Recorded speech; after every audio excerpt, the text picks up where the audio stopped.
Hello and welcome everyone to New Moon 2025, Cycle 12, Blood Moon number 3. We are at the start of the round robin stream number 2. So this is the second stream of the round robin Blood Moon series, and it will decide who will advance into the top cut bracket. If you're wondering what Blood Moon is about and what's happening, then welcome to the stream. And you might be surprised to hear that there is an actual blood moon happening. So if you look on the moon, you will see a blood moon, literally, in real life. But yeah, so blood moon is our big tournament series where we have it split into two different stages. One is the round robin stage, which is where we are now, and that decides who advances into the top 8 double elimination bracket, which will be starting for next week. So we are at around the halfway point, and we still have 2 streams to go after this one. So next week will be the first part of the top cut, and then the stream after will be the rest of it into the grand finals. And these blood moons are a bit special because the winner of the blood moon receives the unique Moon Master role, which is a special role that remains only for the duration of the blood moon, and only one person can have it at a time. So only the Moon Master will have that role. And thanks to the very generous donations from our Core subscribers, we've been able to add in a cash prize pool for the tournament as well. And I think it's a bit over $100 for this one, with a 50, 30, 20% split between the first 3 places.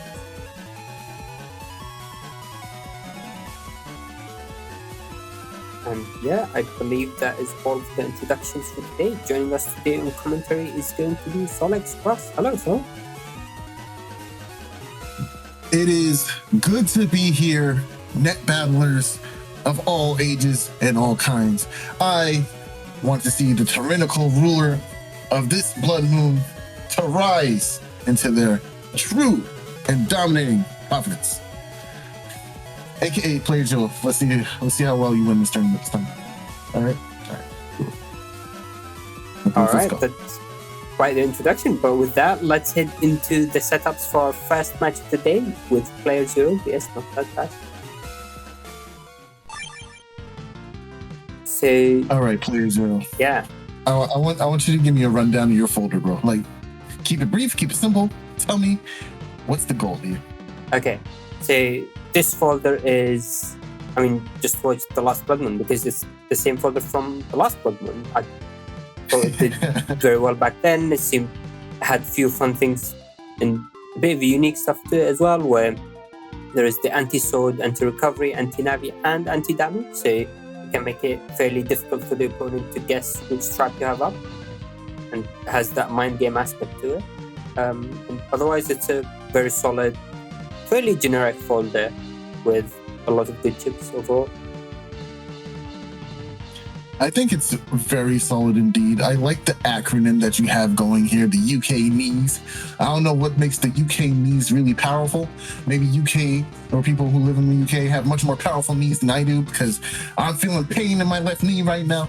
So, so maybe that's it. This is the first time I noticed that. Just good to know. That was not on purpose. Genuinely. I should have spelled knuckles. I think I was pretty close to doing that, but you're really close, actually. you could have just put knuckles, but it is what it is. The UK knees are just as good as knuckles. But no, seriously, this is a really solid build. I really like this cust a lot because it has just everything you really could ask for. There is no shoes, but you're playing Falzar, so it doesn't even matter because you have Tengu and you have Beast out, right? But everything is nicely packaged. You have your super armor, you have Cust 8. You don't need hub batch to get those really powerful abilities like Charge Max and Attack Max. It's because you already have them in Cust. It's alongside Speed Max too. Just such a well-rounded folder. And I actually prefer the 1800 HP with Speed Max builds versus like the 1900 or 2000 HP builds, because speed max is just really valuable when you have Buster Bug as well. So yeah, very solid cust, very solid build overall. And looking over at Not Third Person, we see a very similar build in general. And we have, it's almost the same Navi cust as PZ, but instead we opted out of taking cust +1 for First Barrier. First Barrier is always going to be interesting for using it to bait out Rush in the earlier portions of the game. And I think it's a really solid cust overall. The build is pretty spicy, not too heavy on anti-damages. Going cut 1, play mostly Invis. A lot of people are tending to cut defenses now these days, so it's pretty good. A lot of really powerful L-coded chips in this folder. L-code just really has a great plethora of chips for any situation. When you have things like Elect Dragon and Magnums on code, it's just very powerful, especially if your opponent doesn't happen to have air shoes in their cuts. So yeah, interesting things to see all around. It's going to be an explosive match. I'm ready to get into it. Let's go, PC. All right, let's head into our first match of the day and see how it plays out. All right, so we can see Not Third Person starting with that first barrier, which I think is a very interesting choice, especially as a Gregar folder. But we are starting with the Cubes field, and usually this gives a bit of an advantage for Falza because, or it can actually be a bit of a double-edged sword because Falza can go into Dust Cross, which looks like what I'm trying to do now, but it can backfire, especially looking at Not Third Person who's running 3 Magnums, Eraseman, and the Eraseman SP. What's even scary about it is that Eraseman Star is tagged here in Not Third Person's build, so they can get it pretty early on alongside these Magnums. Magnum has become a very central part of this metagame. As we see one coming right now, do we have the TFC? No TFC Magnum. This is perfect for playerzero. At the moment, they can bait Rush here too, but there is no Rush in play, so holding on is pretty good for PZ. Ooh. Bubble Star, okay, no real follow-up. Just the raw Bubble Star with uninstalled. That's pretty good early on because uninstall is going to remove all these programs from playerzero, and he doesn't have a way to get those programs back because there is, ooh, good shot. Gonna take a charge shot from Erase, but hey, we gotta throw a brick at him, so I think we're okay with that. But yeah, so playerzero right now no longer has access to super armor, and I think that's the only program that is really hurting right now is the super armor being taken away. Yeah, definitely. I mean, being able to interrupt the opponent can allow you to land quite powerful combos or even use chips that normally wouldn't be very threatening, like area grabs and things like that, to confirm other attacks, like area grab into Raceman, area grab into Elephant, things like that can become very powerful combos actually and see quite a lot of use. Yeah, the loss of super armor is always very scary. Going into Flash here. Oh, the barrier. Okay, this barrier is incredibly important because right behind this is another cube that PZ could use. Oh no. Okay, yeah, Slash is gone here. This is an easy confirm. Step down, throw another brick at him. There it is. Nice. Get the Judgment follow up. Big damage and the turn too. Ooh, no Buster Box. That's what you get. That's what you get for trying to fish. Yeah, I mean, the way you match that. Oh. That was devastating to end for Not Third Person, and losing Eraseman, getting paralyzed, losing Slashman with a 400 damage decross, and then the 10 immediately ending before he had time to do basically anything. And basically anything coming into the next turn too, going into Tengu to deny any other barriers or life auras into this really powerful element, because we have Neo Variable following right afterwards. This was an excellent choice in Cross here. We get the nice, amazing freeze. Get the cross slash. No. Oh, you almost whipped it. Oh, I thought he just went right into the line of fire. Okay, throwing away Eraseman because he lost the TFC exchange anyway. Or should I say the cut in the exchange? But now we have charge shots on deck. Well, again, this is a fairly difficult position for Not Third Person, being so down on area and being against Tengu and losing out on Slash Cross. But don't forget, I mean, while looks like there is quite a bit of an HP difference, the game can still go anywhere. I mean, not that person still has Q4, still has the Eraseman SP, Elementman SP, plenty of alcode chips that can do quite a bit of damage as well. It's a very daunting task to ask somebody to come back in this situation, though. Down almost 1,000 HP, all of your area gone. Colonel Force in this position is not going to be the right answer. It has to be a combination of things. Now, we do have the safety thread of having this anti-damage, presumably, up on our disposal. Grab Revenge is exactly what we needed here, because now you couldn't TFC right into it because you queued up Meteor Knuckle. Throwing down Knuckle's a good idea. Get us some broken panels, area grab, get this area back immediately. Very good decision. Because we need to deny Colonel Force at all costs. Double Windrag Blade stuffs out the Windrag from not third person, and now we can go for some Buster Procs. Good decision throwing down this Invis here. That was a tough turn. Yeah, this is looking pretty slim right now. We have Recover 300 in hand. I don't even think there's Recover 300s on the other side. No, this is just the HP pool we're dealing with. Going for the beast out here. I agree with it. Chip charging here. No, beast charging. Chip charging is different. Beast charging here with the Tengu Beast is going to be devastating with attack max, and they already have such a limited amount of HP. How is not third person going to play around this? Erasement and Life Aura. Yeah, good Life Aura. I think probably tried to use Elementman to fix these broken pounds so he's able to get out of the lock, but it seems like stuck for a bit longer until the Holy Panel is down to allow him to get some movement and take a bit of reduced damage as well. Nicely played. Opting not to chip charge away a resource in the form of bug fix. I can just hold my B button, get some great damage into this turn. My opponent's at 95 HP. Right now, I feel like I'm in total control is probably what plyerzero is thinking. Anything can change, true, but right now I don't feel like that's gonna be the case. Now, this Invis is important because we're trying to deny that final Magnum that we know is in that third person's arsenal. Now, how do we play around that?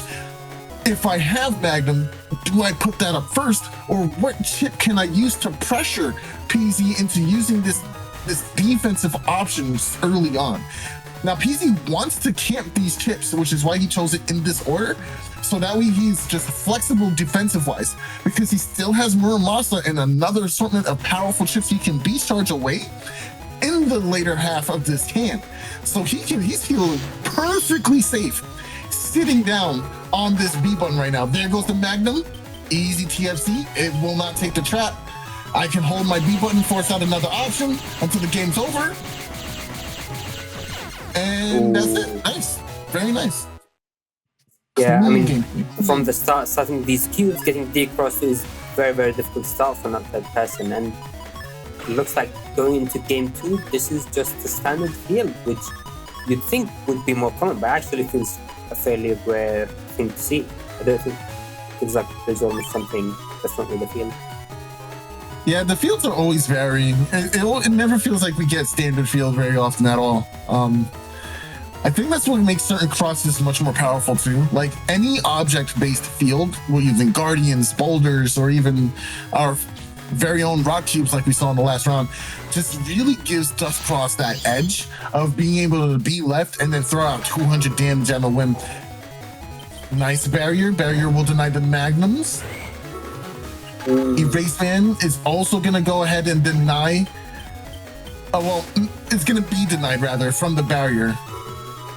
It's going to destroy the barrier, and the judgment being used into an area grab, which there's another area grab counter. I imagine the plan there was to get a charge and get a decross, but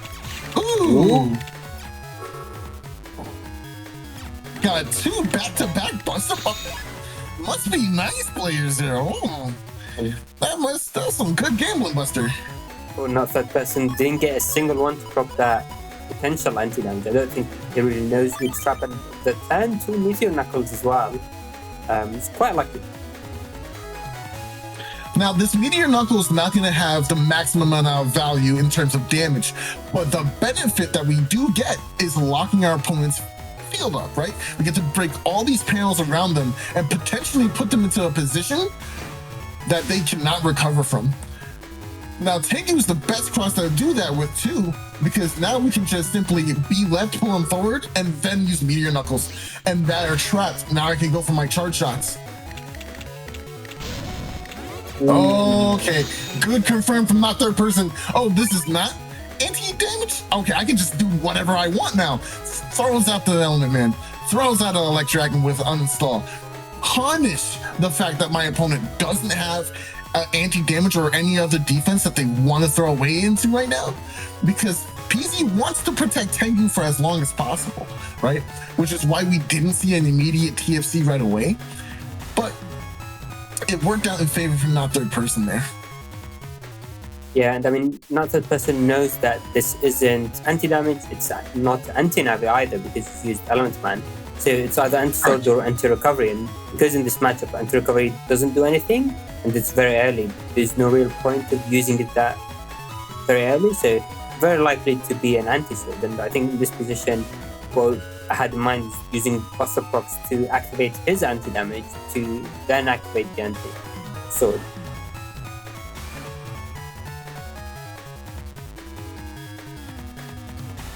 Now for not third person, there's probably a number of options you can go for. I mean, going into Beast Out is a very strong option to go into Race. Race Beast is definitely very strong. I really like the idea of holding on to this anti-damage. Ooh, I don't know if they wanted the area grab there. I think they wanted Beast Charge there. It might have let go a little early. Okay, good trigger. Tried to get at the tail end there, that Meteor Knuckle, but it didn't quite come out. Now custom bug is starting to tick already, so this is the same hand being taken 2 turns in a row. With no bug fix in sight yet.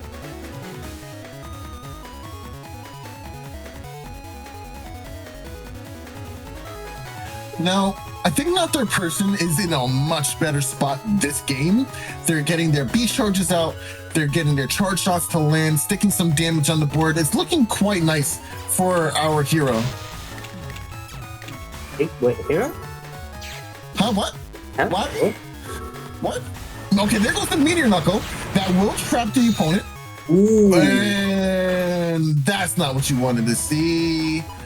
As not third person, because now these broken panels are gonna allow, no, it is even the broken panels that's gonna allow any counterplay. It's the mere fact that I saw it means I can throw out all the defense in the world right now. And Tomahawk Cross means I can't get paralyzed even by accident. So we're looking real nice as playerzero. Okay, there goes anti-recovery.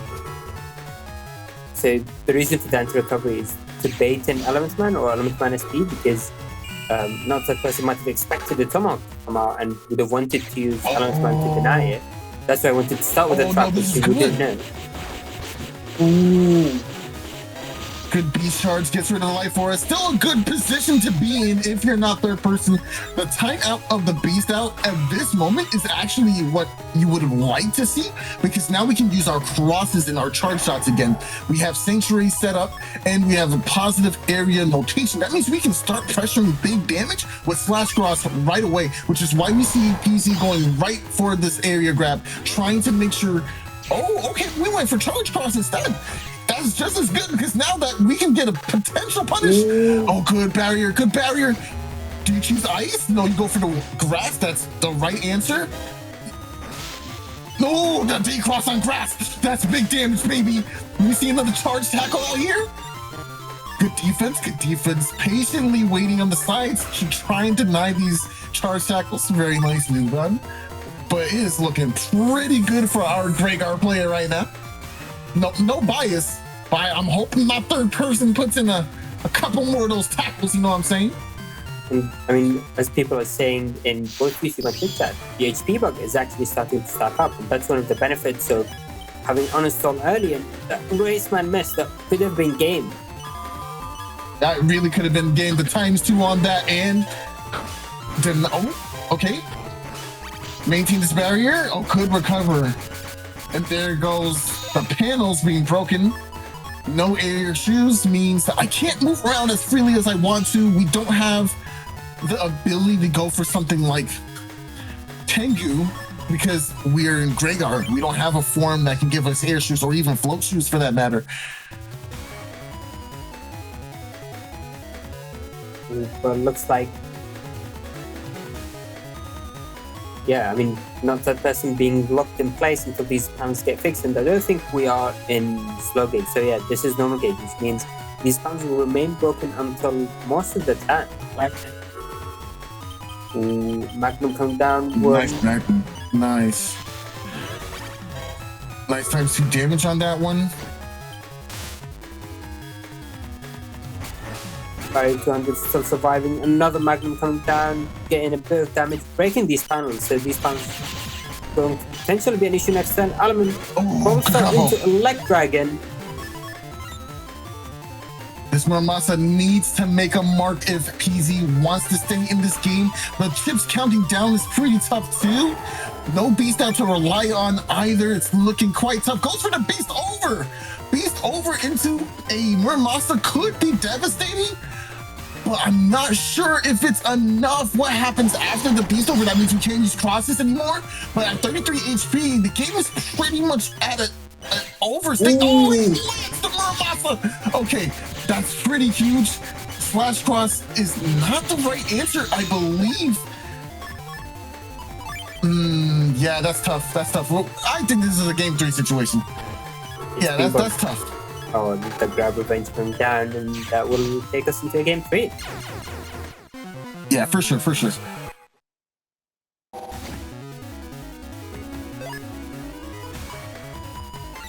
All right, that second game did not go quite as well for you as you probably would have hoped, but you still are up a game. Well, even in terms of the games now, right? We both have one. And you can still pull off that similar game plan as the first game. This hand is a little inconvenient, but you have a ton of defense and a very powerful mega chip, so your turn one's not awful here. And your grab trying to push up with slash. Oh, this is huge. That's huge. Just nail down a charge shot. It's very nice. Very nice. Excellent. Excellent. That is a massive swing. That means playyerzero for the rest of this game does not have access to B left to get rid of your life orb. They have, good decision, PZ. Going for the elect, dealing damage and getting rid of the panel that was problematic. And of course, since your opponent decided to step backward, they don't even have pressure or /cross anymore. Oh, definitely should have moved forward to take the poison damage. What is it? I mean, it's a little more than a bug. You know what I'm saying? Take the poison damage. Pressure with your /cross. You have the positive area. Force them to move around. Force them to shift around a little bit. Yeah, I mean, in that position, it looked like not that person didn't have any more area grabs, so it would have been fairly difficult to try to get these charge shots. The next might have been able to get 1 or 2, but they've been definitely in this position. And this time, going into racecross instead, so potentially not having any more area control. The Magnum before the full cost will get the decross and remove the trap as well. Oh, that's huge. Okay, these are two huge turns for not third person. playyerzero lost 2 very powerful crosses early on, and now we have to change up the strategy in order to maintain any kind of momentum. I like the use of going for grab revenge and sanctuary here. We're going to take care of that anti-damage, throw down sanctuary, have our movement back, throw that down in the center, and now we have charge shots online for Cross to go in. We will be doing some trades. Good dodge. That wind rack was actually pretty nice too, because all those broken panels means they can't push forward either. Now you're either forced to go into beast out or remain on these back panels. And now this is the real weakness of plyerzero, right? After such incredible decrosses, your charge shots are not as reliable as a Gregar, and not third person still has erase cross on deck. They can go for any charge shot they want and however they feel and still maintain damage, but it's going to be up to you to find damage in your chips now. Opting to go for the beast out here is the right play. because all these broken panels are going to be incredibly inconvenient. Sure, you are on sanctuary panels, but having movement is better than not, in my opinion. I mean, you can always retreat to sanctuary panels if you feel danger coming anyway, so it's better to be able to push forward. There goes the beast out. Element goes for the elect. Nice. Deal with the trap. Deal with the sanctuary panels. No more safety. Okay, you got one of those. Bubble Star. Judgment. Get our panel back. Buffer moving forward. Buffer moving forward. Oh, that's not the right answer either. It's so scary to camp forward, but sometimes you just have to. For players at home who are watching, area grab is a good chip, all right? it is a very, very good chip. Even if you can maintain that one panel, that means they can't just drop two on you, right? Push forward, keep it advancing. playerzero, camping forward, keeping that panel. Very important. Good defense. Good defense protecting your tomahawk cross. Going for ice is interesting. Okay. Another area grab because you're able to defend that area. Your reward for it. Oh, good defense on the meteor knuckles here. This is a slugfest. Can't afford damage forever. Step down, hit the B button. Very nice, very nice. I like that not third person is holding the B button as well to guarantee that you don't try to move up and do anything funny without taking at least some damage. So I can see beast charges coming out. If you're in this position, you go in sparks. That's what I was thinking about. Really? Yeah, I mean that's why I was. I'm glad you did. I'm glad you did. Like, hold on, look at the field. You curse yourself. It's the perfect spot for spiral. Is it though? Is it though? Like, isn't spiral longsword range? It's longsword range, right? It is, yeah. And I think the main reason why I actually didn't do it is because of the lack of chips to chip charge. If I had enough to get a decent chip charge, then probably would have done it. But yeah. Very important what not third person just did here. Let me point it out. He didn't press any buttons. Now that is indicative of I am holding the A button and I will use the fireball if you don't back up off me, which is exactly why playerzero retreated to the back. Unfortunately, there was no area grabs or grab revenge or something like that to grab these panels back for you. But sometimes just not pressing anything in a beast out form forces your opponent to understand and respect. No I did see that? Life Org get TFC'd away. No, you didn't. What? TFC? What are you talking about? No, I saw it. So what happened? What was that about? You know? Buster procs, I like it. Ooh, Erasement. Good barrier.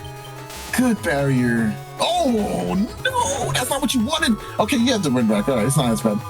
But you get damaged with that wind rack, you know, like. Not that person felt bad for that life or and he thought let's just even out. Don't need to land the erasement as you say. Oh. Double life sword could go into ground for that double life sword as well. So that way you have super armor still. You can hang on to that, yep. And now you're starting to see why Falzar starts to lag just a little bit. Your damage is just not there because you are so limited on chips because of your buster or your custom bug. But Gregar, oh, we got damage in spades. I'm about to choose Heat Cross next. Since I have all this grass, I can just throw these out. You do have Spout Cross though to respond to that, which is probably why you haven't locked it in yet. You just want to make sure. But there goes the Fire Cross as I predicted. Yeah, and I mean, I think start going for these charge cycles. Not third person is also running the 2 elect dragons with the ball stab, which can be very, very painful to install. Yeah.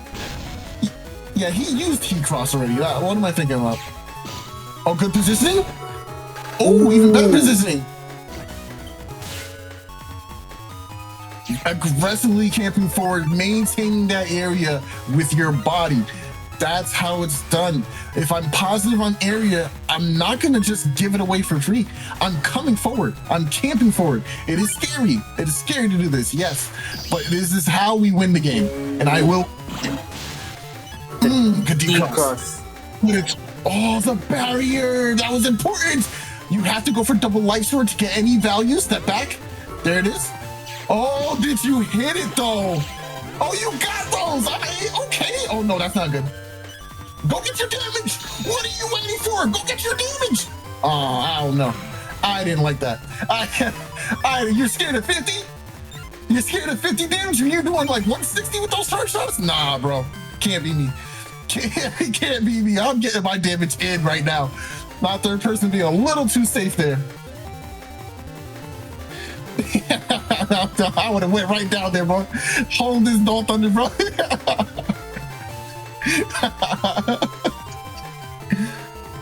What's a bug fix finally? Not third person in Twitch chat says he was expecting something a bit more, but didn't realize custom was already so low, the custom window there. So, yeah, that's respectable. That's respectable. Ooh. Oh, beast over.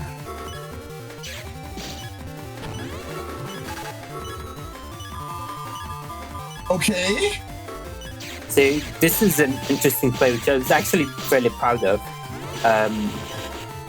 where I stepped forward on purpose, even though I knew the grab revenge was coming, just because it meant that I wouldn't be pushed back, so the Q-Force will have less area to work with, but also means that as ground I can use my charge shot to hide behind the cubes as well. Oh, match me. Yep. No, we can't. No, we don't play games. We don't play games. We're just chilling. We're just chilling. Beast over. Yep. Good decision. That was life.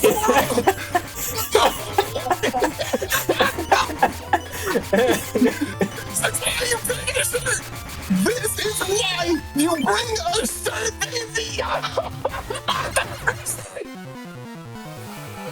That was hot. That was so smart, bro. That was so hot. Oh my god. Not third person. This you forgot about my trap card.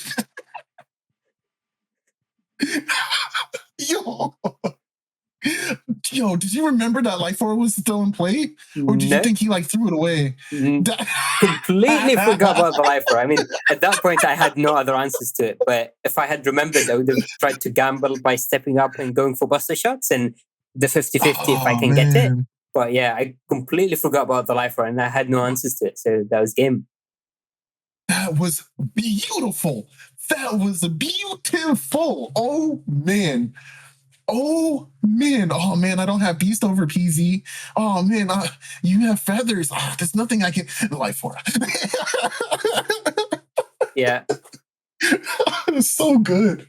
Or in that position, the other thing is keeping the Muramasa for the beast over could have been the play as well. But yeah, I think it was a very, very, very close finish and definitely very well played too, not third person. Yeah, base would be proud. Brother. All right, with that, let's head into the setups for our next match of the day with ChinaTV vs LDR 100. All right, so this time we're going with a Gregor mirror match. ChinaTV on the left vs LDR on the right. Now, these builds are virtually identical. Very small differences. ChinaTV is ChinaTV's in terms of Navicast, So ChinaTV is opting to have more HP, more bulk, versus LDR choosing to have higher cust count. Now, either is fine. This game doesn't have any definitive answers in terms of what's the best Navicast. There is no best Navicast, but there are some tried and true good ones that have results behind them. This is one of the configurations that has a decent amount of results behind it at the moment. Meta can change. But I kind of personally like having the higher hand count, especially in Gregor, because it is already so hard to find chips, and just seeing a hand of 8 and being able to dig through your chips or choose more options always seems better. But having a higher HP count means you're weathering the storm much more definitively. And of course, if you couple that with barriers and recover 300 like ChinaTV is playing, Gregor becomes a stalwart, and he's extremely resilient in this way. I believe there are two barrier 100s, barrier 200, life aura, recover 300s, reflectors. This is going to be a very annoying folder to play against.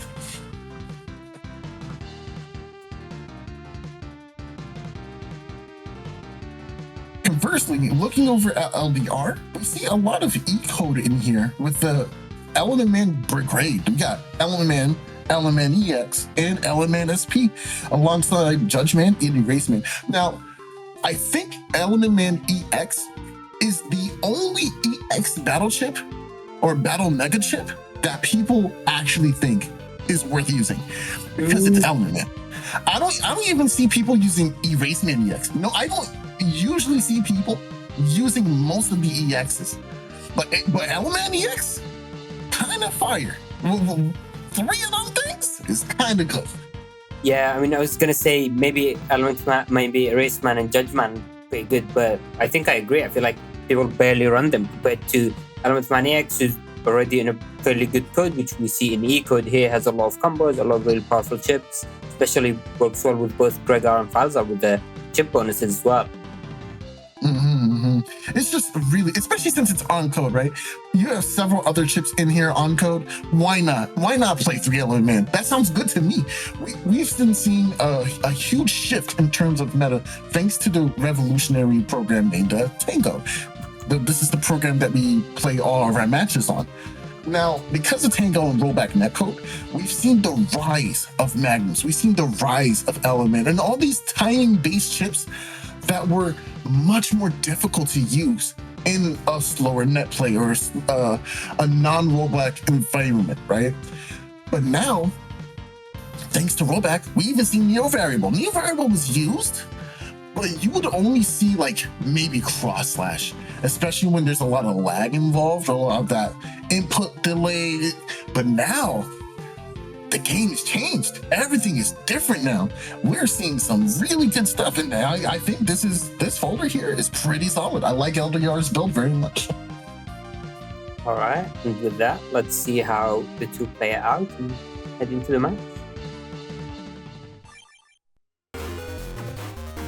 We can see the very interesting and unusual choice of Colonel Army Reg, and that's something you never see anyone use, just because I mean, people say anti-recovery has limited value, but I feel like you can still do way more with it compared to Colonel Army, because at best you'll do quite a bit with anti-recovery, but with pure army you can do basically nothing even in the best conditions. So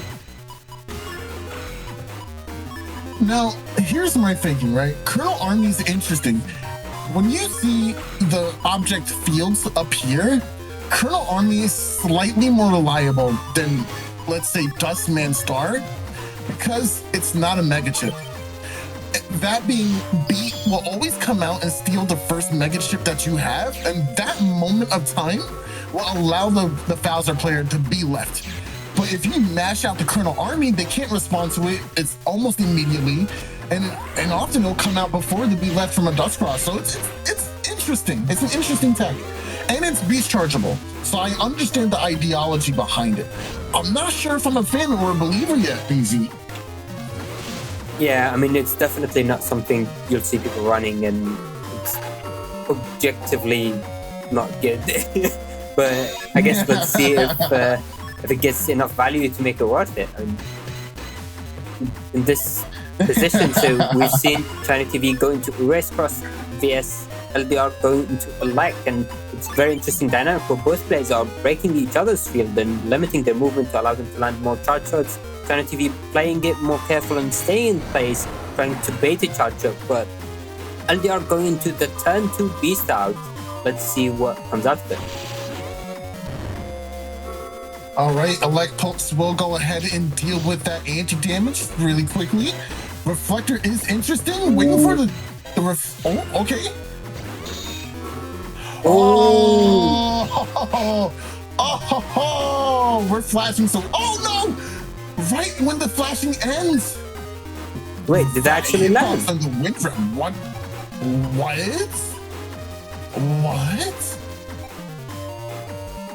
What? Playerzero, what just happened?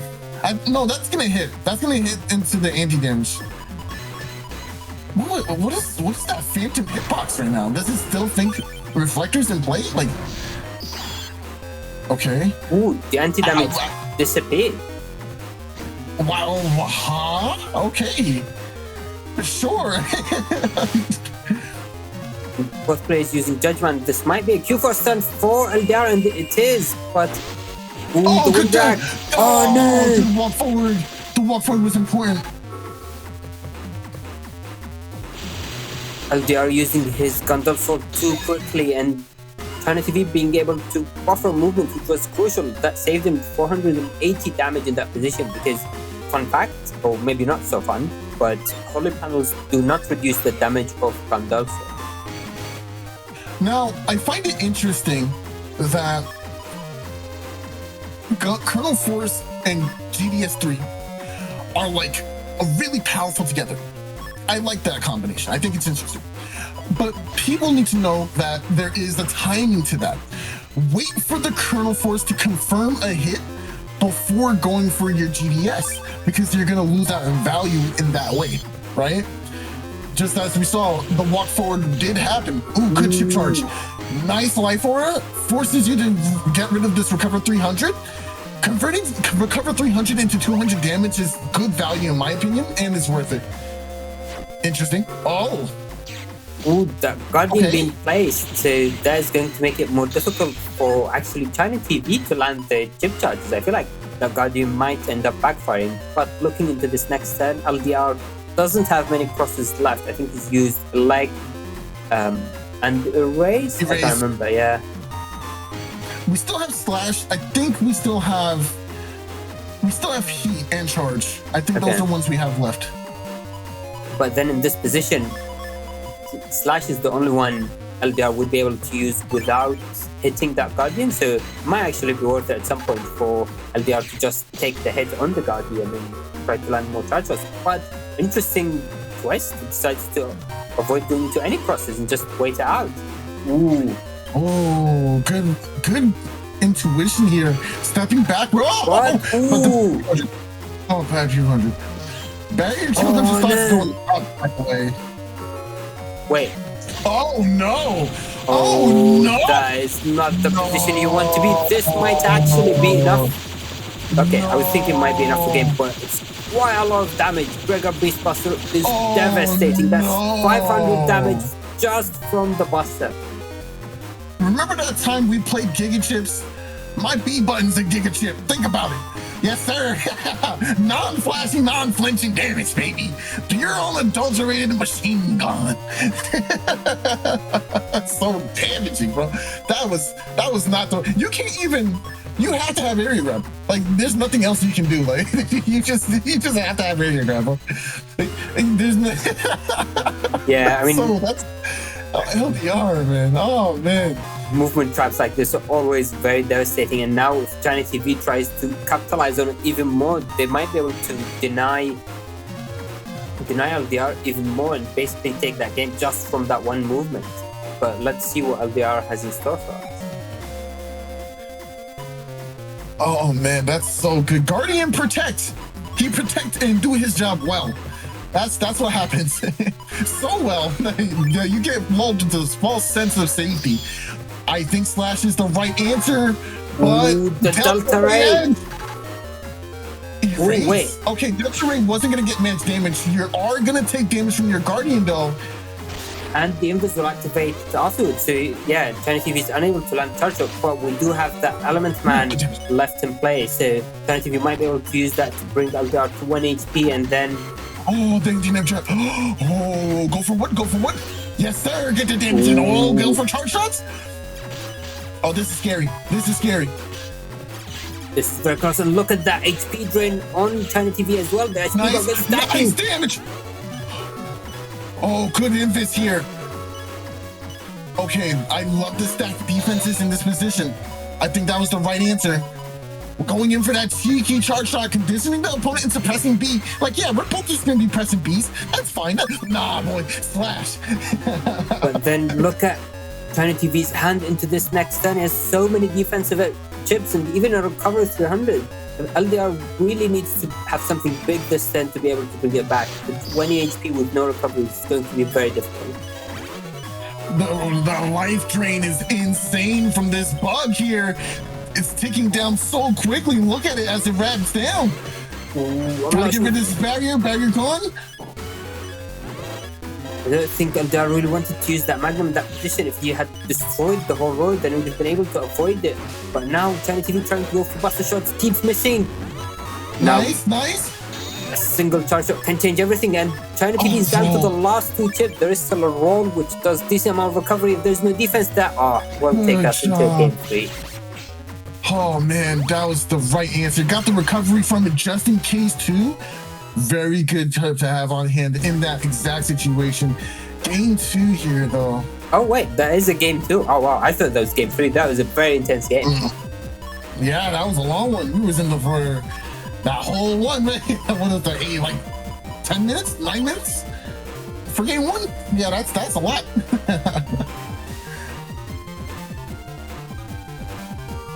Alright, I'm starting on that grass panel. So this start is actually very nice for LDR because of the Element Man EX, Star, and SP. But it looks like we are starting with a Magnum. And actually, if ChinaTV had used the Guardian there, it would have limited where LDR can use that Magnum.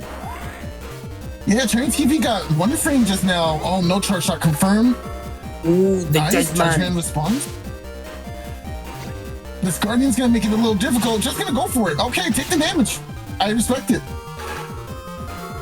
Nice. Okay, you wanted the area, so taking the damage was necessary. Nice reflector. Good shot on the barrier.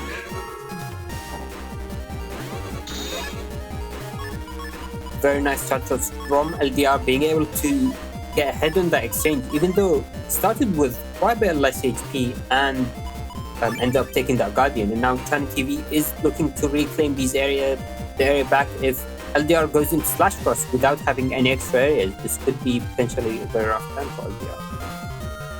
Yeah, we do still have those E-coded chips and we're in Electros, so we could see an immediate mash out, get the pull from it, maybe even just countering. Good conversion. Oh, no, that wasn't right because now the area grabs will come down. Nice, so smart. Avoid the danger. No reason to be all the way up.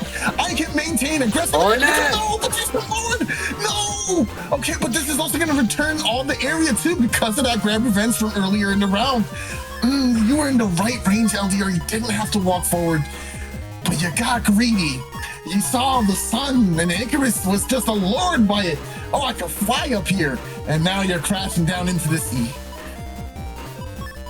Yeah, and that will take us into the next turn. And now the HP, and they are still slightly ahead. But again, ChinaTV is playing a very defensive turn. And that is something Gregor can very easily do because a lot of your damage is going to be from your charge shots. Beast out coming out from LDR. This is very likely a Q-Force turn. And it does connect.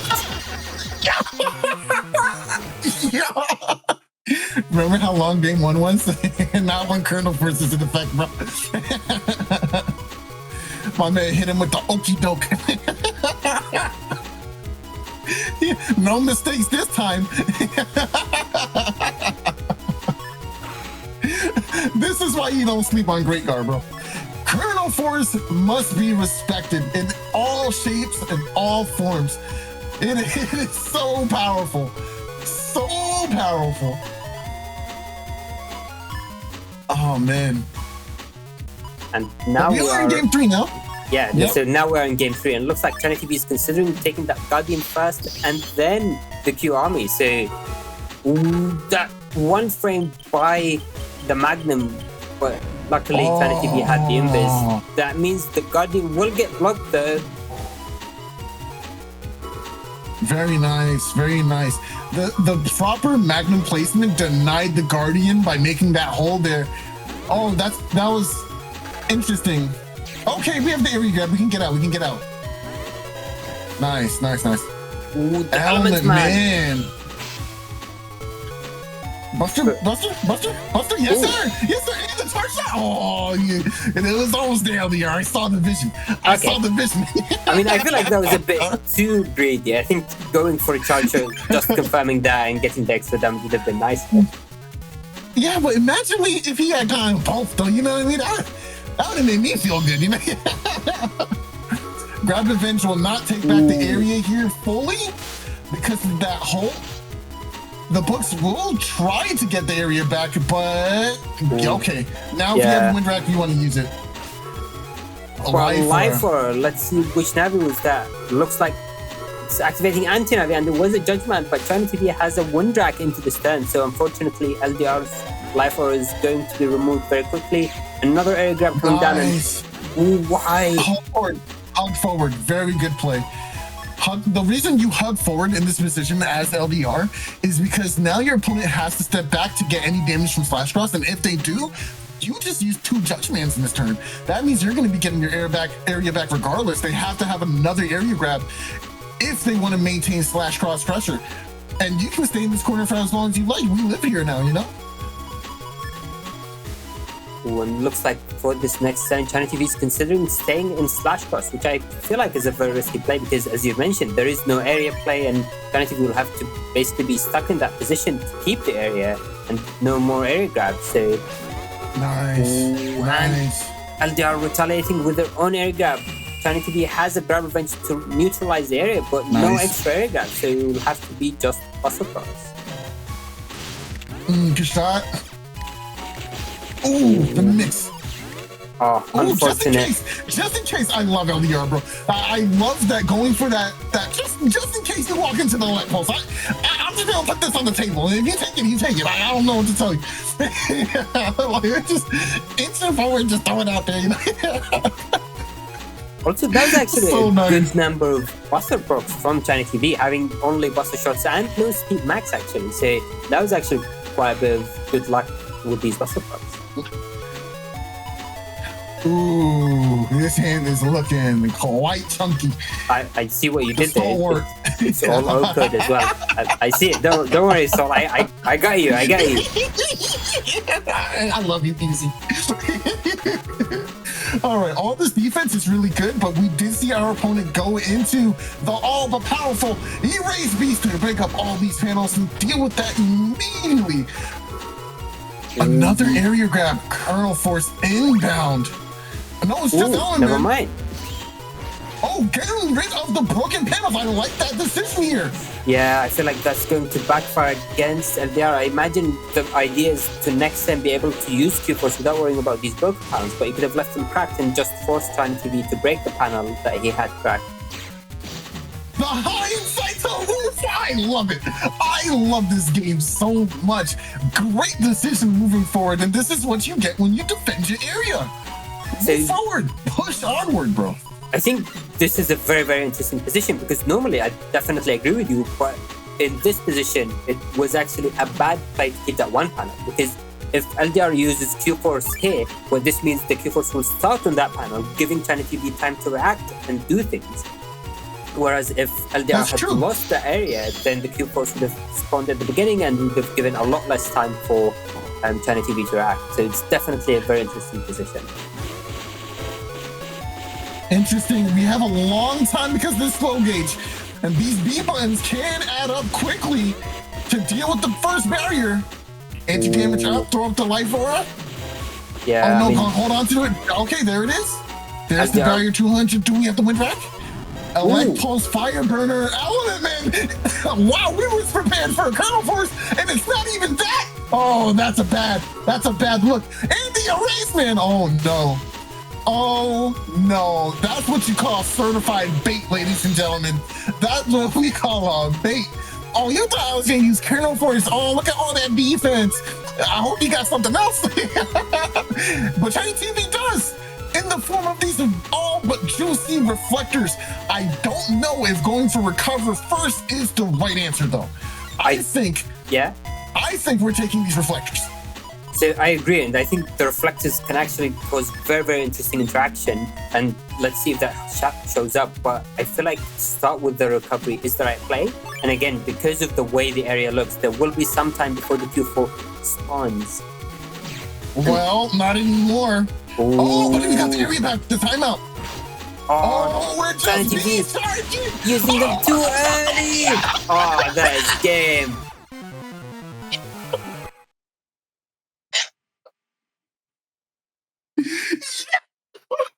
That was an insane exchange. So the interaction I was talking about at the very end, where ChinaTV could have held onto these reflectors, and reflectors have very unique property in that they're the only chip in the game to actually stop Gandalf Soul damage, and would have blocked both the Q-Force and the Gandalf Soul with no way for LDR to react. So that would have been an amazing defensive play, but unfortunately ChinaTV using it too early to try to block the chip charges and getting paralyzed at the very end there.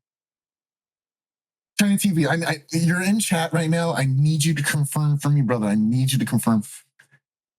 Did you think because you saw the first beast charge that he was just gonna beast charge this turn? Was that the intention? Oh, he's just beast charging. Was that the thought process? Just confirm for me. Yeah, I mean, it's definitely interesting. I feel like even if the beast charging, unless ChinaTV was expecting to lose all of their HP that turn, they could have waited a bit longer and maybe even got some damage from the reflectors and basically baiting LDR to go for the beast buster at the very end if they chip charge everything, and then just using that to get an extra 400 damage, which is nothing to cough at. I'm not gonna lie to you, PZ. I think that bait beat me. After the first beast charge, there's no current force. He's beast charging. I would have caught me, bro. I'm sorry. That was an excellent match. Both players played their hearts out. That was a beautiful match. Who do we got next, Pete? All right, our next match for today is Minoriko vsAndMySax. All right, and we're going through matches one after the another, amazing match after the other, and that will bring us into our third match of the day, and we see two new players for today. So Minoriko is running a bit of eco with What Death Thunder.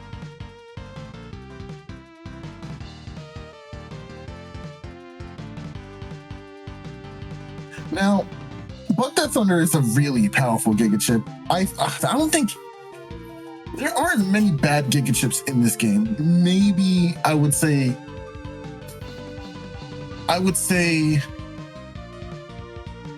what is that Giga Chip? I even forgot the name of it. No. Wow. I mean, it's true. Sorry. Base is not a bad Giga Chip. It's a decent Mega Chip. All right, and so let's take a look at Minoriko's folder. And so we've mentioned that So, are you okay? Don't talk to me or my son or my daughter ever again, bro. Don't talk to me or my son or my daughter ever again, bro. Can I talk to your face? No. No? Okay.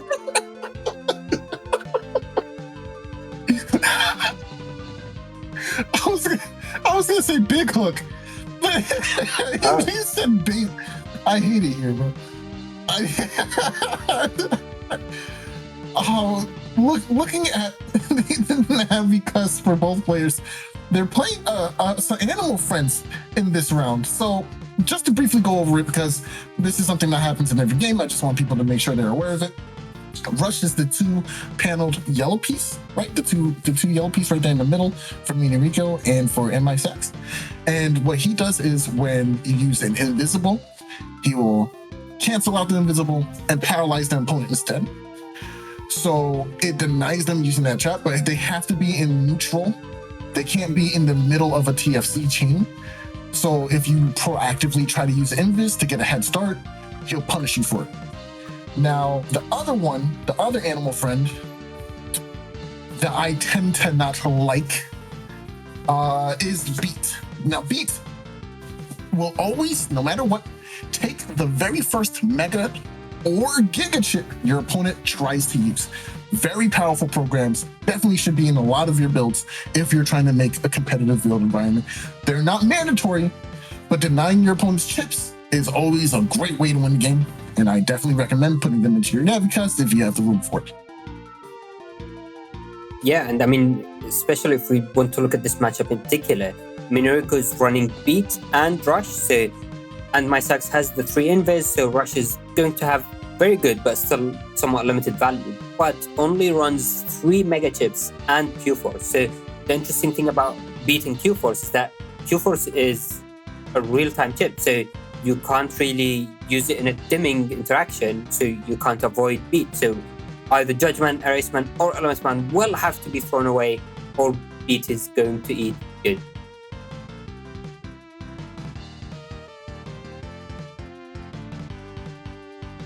Now, okay. I think we're good to go into game. Let's go ahead and watch what happens. Alright, so we are starting with an ice field, which is actually a somewhat difficult field for Gregor to play around, because Gregor players would very often either run low shoes, air shoes, but float shoes is very, very rare. So these ice panels can make it very, very difficult for Gregor chargers to land effectively.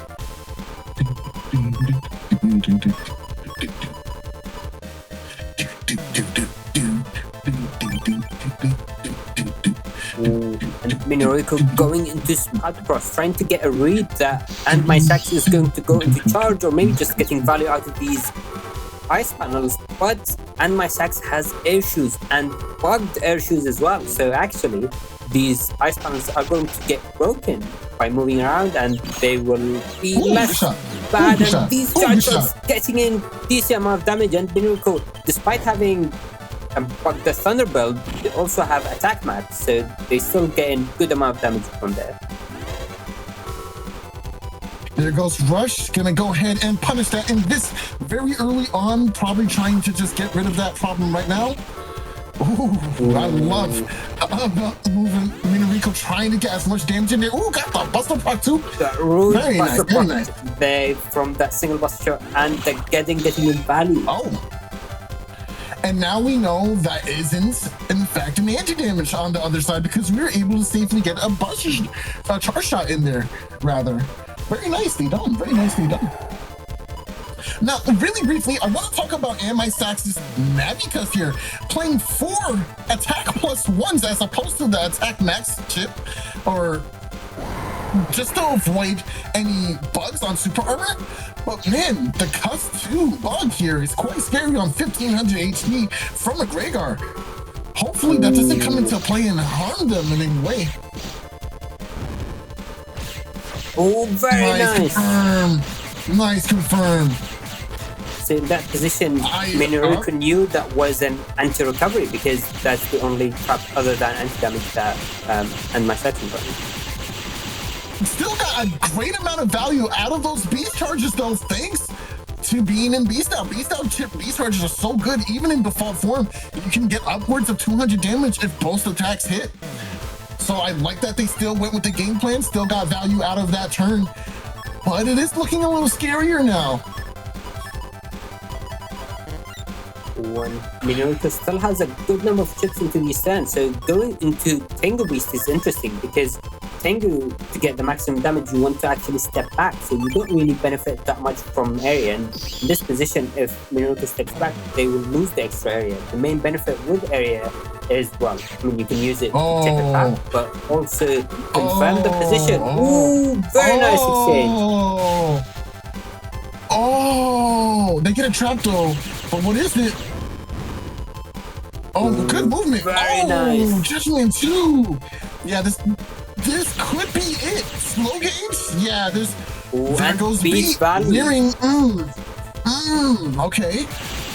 What do you have? No, that's it. Wow. Okay, yeah, that was tough. That was tough. Amazing start for Minoriko, not even getting the Bug the Thunder or needing it. And I think that was one of the ideas behind their folder, where Bug the Thunder can be used to get in good amount of damage, but they also have other outs with all of their other chips, as we saw.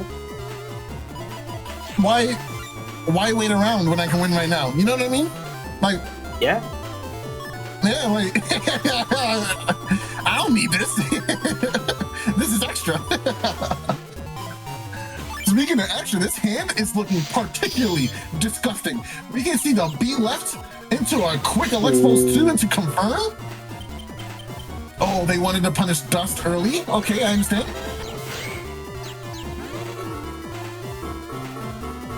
See, Minoriko was trying to pull AndMySax into the Electropulse, but unfortunately, because of the confuse at the start of turn, they moved back instead of forward, and that meant that they lost the extra panel. But I think in this position, an interesting play that Minoriko could have gone for is to actually charge short the cubes and push them away, just so you can limit your opponent's movement and potentially hit them with a cube. Oh, okay. That was potentially scary. I didn't know if they would have enough time to get the B left there, but they actually were able to get it out.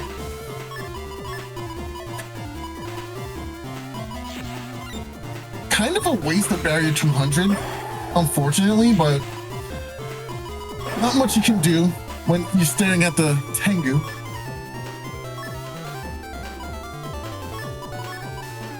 I think Tengu boost can actually be very scary for the race boost, because the Tengu chip charge range is actually fairly big and it can be difficult to avoid. Obviously, it's not as wide as the heat or leg charges, but it's good range. You can try to trap your opponent with some movement and flip them with one hit of it.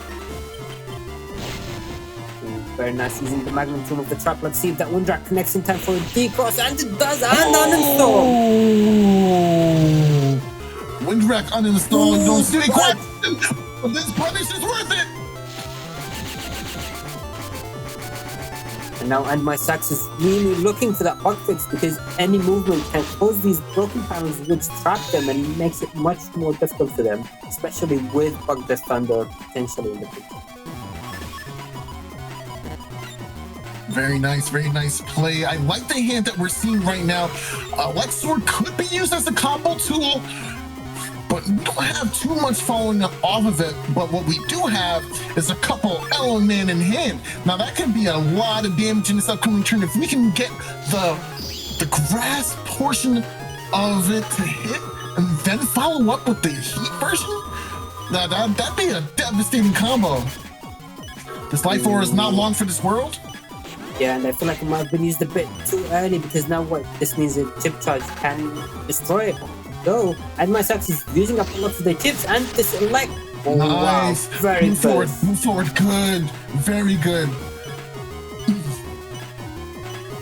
Let's see, and it does. Nice mix. Oh, that was tough. Oh, the Windrak was after. How unfortunate. And B. Oh, I hate that bird. I do wonder my what that chips. is. It does feel like it could have been a Q frost turn over there, but yeah, no idea to know. Nah, I don't think so. We don't just throw away our kernel force. There was a Windrak that turn as well, and he chip charges to deal with Tomahawk, so I think we could have been like it. Ooh, the immediate element man will get the D-cross, so this is the HP situation is looking very scary for Minoriko. A little too ambitious with the erase, but it's still looking pretty good. 142. Another area grab. Oh, Element SP into the Sword of Justice. Hold B. Nice, getting an extra damage, and let's see, is that enough? More Master! Oh my god, Morasa had to jump in! Oh my god, hold B! He chip charged. Alright, I'll take it.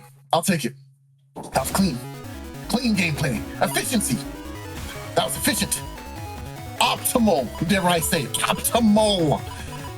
Bring the Muramasa and then the Judgment after the Moxie on this man. Usually Judgment's the confirm. He said, nah, it's the answer. I'm gonna hit this. No problem. I got this in the bag.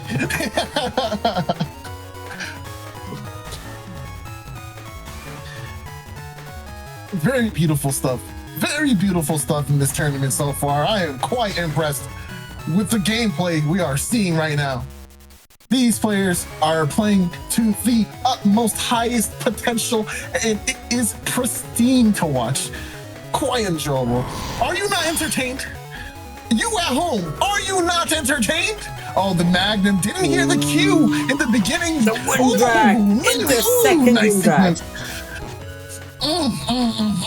That's 500 HP down the drain already, and we just started turn 1. Oh man. Judgment nice. will get my area back too. Getting in extra damage and dealing damage to the keyword as well, so it should be destroyed fairly quickly. Summon Black gets used. Nice. Summon Black doing a decent chunk of damage here. It's not too hopeful. You know, it's no big losses here just yet. Hide behind a cube. I like that. It's your safety net for now. Air Shoes looking really nice right now. When you don't have uninstall, Gregor Air Shoes is such an impressive thing to deal with. And you actually see a lot of Bowser players recently opting not to run uninstall in their builds. And now you just run free with Air Shoes the whole game. It's pretty devastating. It's worth the HP, honestly. Oh. Eco combos are never boring to look at. Very nice. Being able to remove the anti-damage. That was unfortunate for AndMySax losing an anti-damage to an area grab. And now Minoriko going straight into the next turn.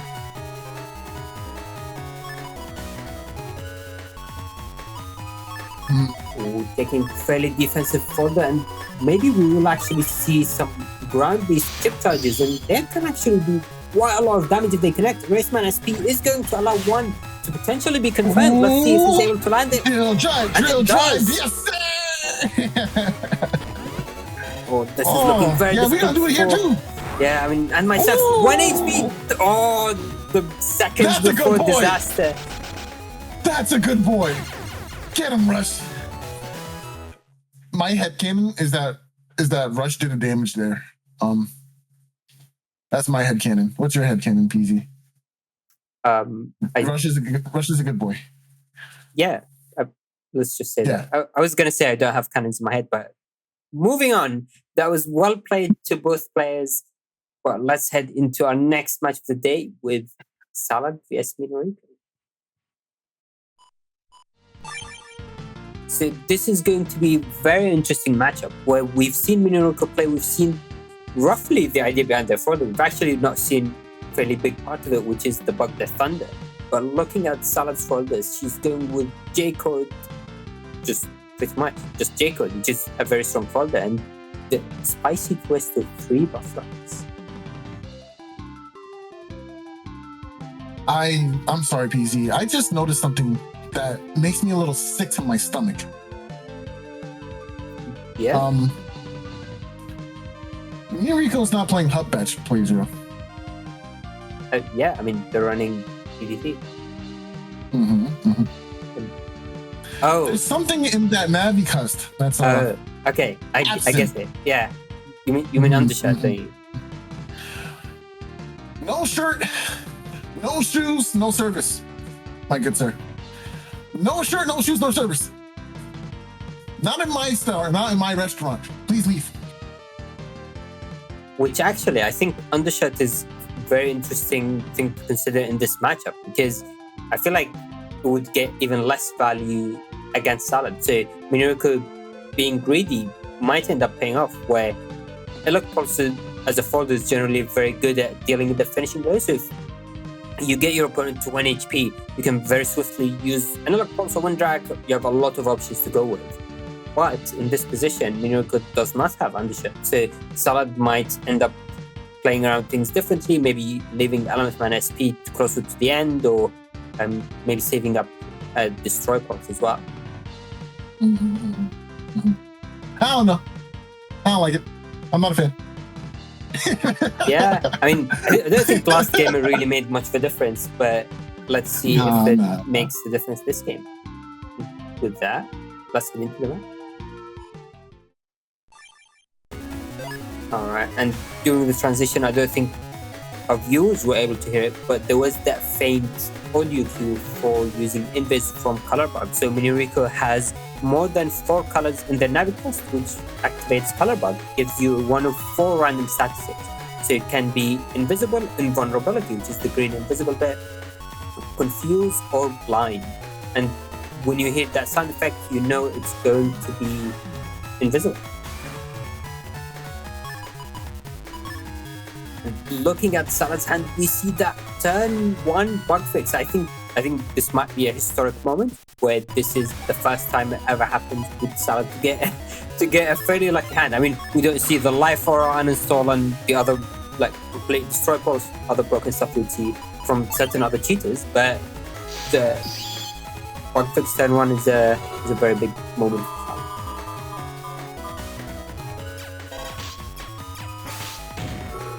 Hold on, playerzero. Yeah. This is important. Is Elect Pulse the same in the NA and EXE6 versions? It is, right? Yeah. So it's only the Legacy Collection that changed Elect Pulse 2 and Live to be much longer. Okay, all right. I forgot for a second, so I needed to be reminded.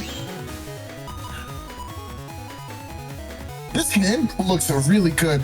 Justice 1 is usually a card I would bring like earlier, but I kind of like that there's poison on the field right now. And are you really about to get a lot of value out of breaking their panels right now? I don't know. I think it's interesting to think about.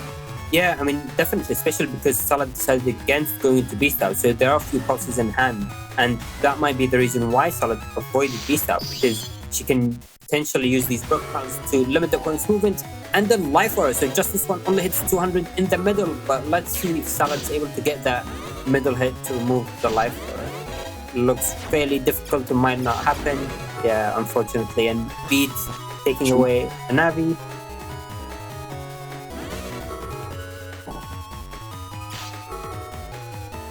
Into an Element Man. Element Man? Yeah, this Life Aura came at a great time. But we do see a nice hand here for Salad. Wow. Quite beautiful. Does she lock into Beast Out this turn, though? Like, you could. We have Destroy Pulse in hand. We have a second Elect Pulse as well. Like, this could... But you can't Beast Out and do this, right? I guess that's what's happening? Yeah, you can't Beast Out and take Elect Pulse and do this and do that, right? Yeah, I mean, it would be very risky to Beast Out and go for the Wind Drag. Ooh, and it looks like Salad's going without Beast, so she's relying on the mind games of Minoriko stepping forward to get in charge shots. BDT comes out from Minoriko. Oh no! That is very, very unfortunate. Salad! So what happened there is basically Minoriko was using the B-back pull to try to land the Element Man Ice and get in some extra damage, but unknowingly Salad had used the Wind Drag, and that pull, just by complete coincidence, pulled Minoriko to be behind, pulled Salad to be behind Minoriko, which caused that Wind Drag to completely miss. We do see the immediate cue for Tango here. That's the right answer. But I feel like this is set up. Okay. Oh no, and now the Okay. BDT is going to connect. Salad doesn't have any defense. She can destroy pulse. Oh. Ooh, nice. Very nice there. That was fortunate. That was so fortunate for Salad just now. We do have recover 300s. We did paralyze the opponent. They're likely to go out of this form. That's important because we do have Life Aura in this hand, and I don't see extra Wind Drags in the folder for Minoriko here. So this could be a good turn to bring Life Aura, but instead she's opting to bring the attack ups. How interesting, the Buster Up, excuse me. Now Buster Up recover 300, very necessary. Your opponent doesn't have uninstall. We need more of these. I think this is a very fair decision to go into. Nice! Very nice. Avoiding the machine gun. All reaction, baby. There could still be an Eraseman or an Eraseman SP for Minoriko, so this SoulXCross might not be safe, but Salad played very well. Ooh! Minoriko going for the tip charge on that turn shot. Oh yeah, I know you want to dodge that BDT. I want you to as well. It don't matter. I'm gonna get me some damage. But is she gonna fall back into? I mean, the lasting hitbox on this drill might be what does her in. She might actually eat that second one. Oh yeah, okay. She worked into it anyway. Didn't even matter. She has quite a bit of defense into this hand. And oh, nice, getting a Buster Proc. The Judgment is going to deal with that barrier 200. Salad still has the Life Aura, but don't forget, this is against... Ooh! And the Element Man SP! Oh! The Life Aura! Protected! Oh no, and the Drill Charge not even applying flashing! This will be... The feather didn't come out! The feather did not come out! Oh! Salad, a phantom feather. So The phantom feather. It's not actually a phantom feather. It's because of BDT. So BDT in Beast Out changes your buster from the feathers into normal busters, and what this means that Beast Out will hit a normal invisible feather, which is what we saw there. So it was just in time to be released, and unfortunately ended up with Salad. Yo, I forgot about that. I'm glad you reminded me of that, PC, because I was perplexed. I was lost. Man, I think Salad could have won that. Oh man, that B left was so well timed to miss that life order there. That was a huge swing. That was such a huge swing. But that's okay. We got game 2 to fix any problems. Bug fix got the early buster up too. Yeah, and Minoriko getting their own bug fix as well. Magnum coming down immediately to trap Salad, so this will allow Minoriko to get in these extra charge shots. Salad took the recovery turn 1, expecting to take damage, and it looks like it's actually going to pay off. Poor Salad, she doesn't believe in her gambling skills. She's still charge shooting instead of mashing B button like a champion. She said, you know what? I acknowledge my faults. I will get my guaranteed damage, thank you. That's so funny, bro. Oh, I'm gonna save my thumbs for later. That's what I'll do. Now Salad's going to Beast Out, and actually Beast Out is fairly unfortunate for Salad because that means she's unable to get value out of the buster ups. Very nice movement to avoid the erase ban, and let's see these pulses end up connecting. Salad's going for the individual pulses, so we won't see destroy pulse counter hit. Nice, good punish. Ugly. I don't like it. I don't like it. Oh man, I dislike the bird. But this hand's kind of crazy. Hold up.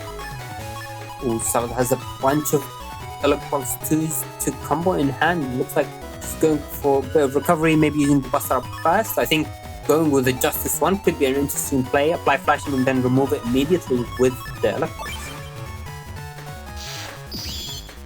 Oh no, and in chat, Salad is saying, looking at this, he thinks he accidentally used Pulse 1 instead of Pulse 2 in that position where she probably wanted to keep the Destroy Pulse for later on, but unfortunately used it accidentally. This is interesting. I just realized that Salad is playing 3 Buster Up as opposed to a 5, probably because of chip space. That's very interesting. Barrier 200 is so chunky, it's not even going to be bothered by the fist, only doing 100 in that surface area surrounding the fist.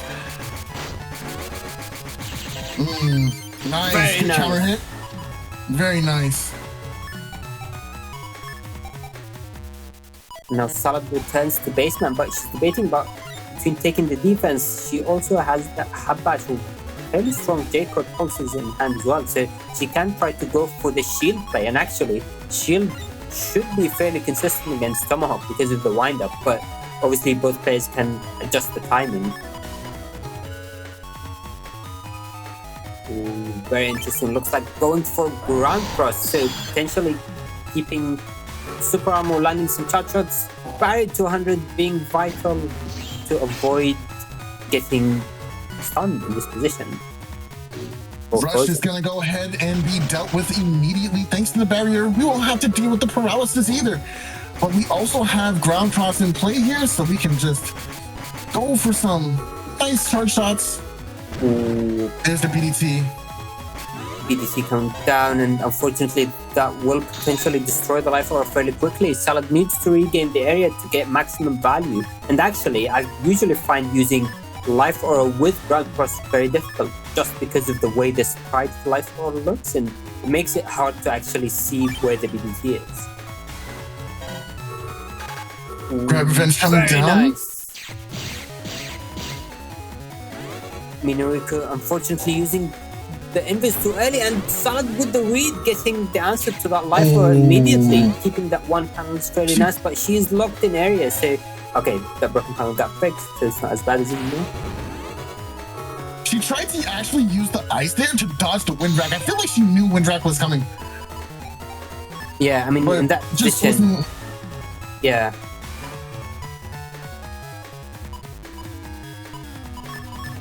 Okay, the program advance is gone. If I remember correctly, she only plays the one Elect Pulse one. So we won't be seeing the program advance. Judgment's pretty nice here to get area back. Yeah, but unfortunately, pushing Minoriko back of that area is going to be very difficult. Erase Man SP connects, which will deal with that run cost and the trap doing ×2 damage. Oh, the anti-damage. Ooh. Good punish. Nice. And now Salad has access to shield, which is a very crucial part in denying BDT. And it looks like Minoriko doesn't have many answers to shield either. Yeah, I don't see uninstall in this folder at all, so we're gonna... No, wait, Minoriko does have uninstall, but I think we saw it already. Ooh, that might have been the uninstall, actually. That's unfortunate. Minoriko is trapped getting these buzzer procs, and let's see. Yeah, there it goes. Yes, sir. Nice. Good damage. Oh, what an answer. Erase it. Ooh, the immediate buzzer proc because of the lack of undershirt just takes us into the game 3. In Twitch chat, Spexamillion says, can someone remind me? Everything you get in HUD Batch. Yes, the things you get in HUD Batch are custom max, shield, super armor. No super armor. You do not get super armor. That was a lie. Air shoes, flow shoes. Did I say shield already? Shield. Undershirt. And attack, and undershirt and attack max, buster max in general. So you get a lot of great stuff for it. Elements Man SP coming out for Salad on the grass panel, doing ×2 damage, and she was able to regain the area, but the Magnum is going to trap her in position. Let's see if she's going to be able to land the Judgeman. Looks like she's holding onto it. Erase Man comes in, and unfortunately the Judgeman will miss, though regaining the area is still better than nothing.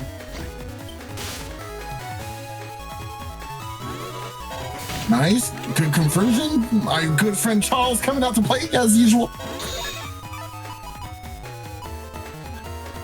And now Salad has her own Erasement, but don't forget, Minoriko has Beat, and I don't think we've seen that activate. Salad used Element Man SP in a Cotton or a TFC, which meant that she was able to get around Beat for that time.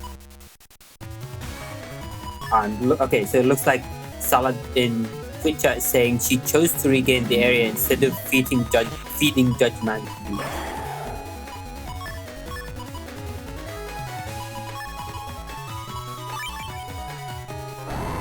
Alright, going to the beast out play. Ooh, BDT comes down very early. Let's see, Judgment. There goes Beat. Alright. He's gonna go ahead and take away that nice mega chip there. I think it was a good one to throw away because you have your area already and you still have Grab Revenge in your hand at this point. So definitely one of the best chips to throw away at that point in time.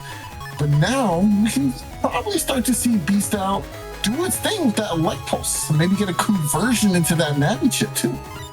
Yeah, I mean, the one thing to keep in mind about Elect Pulse, especially in this matchup, is that you can use it to interrupt the opponent, which makes it more difficult for Minoriko to land the BDT, but then Minoriko going with a massive combo, using all 5 chips in one turn.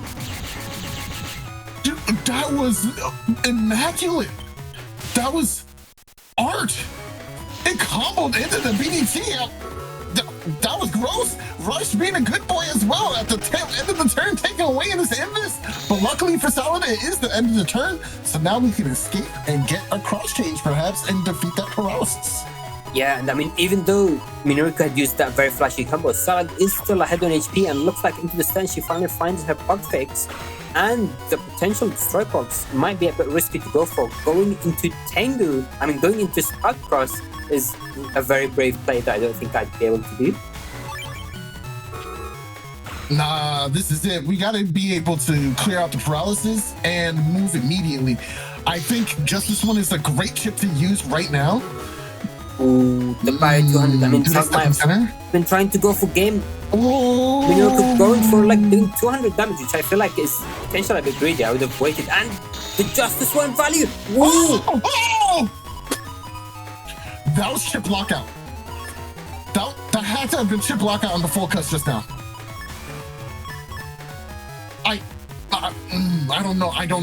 I don't know why you didn't mash your R button. What happened? Oh, wow, and not even crossing out.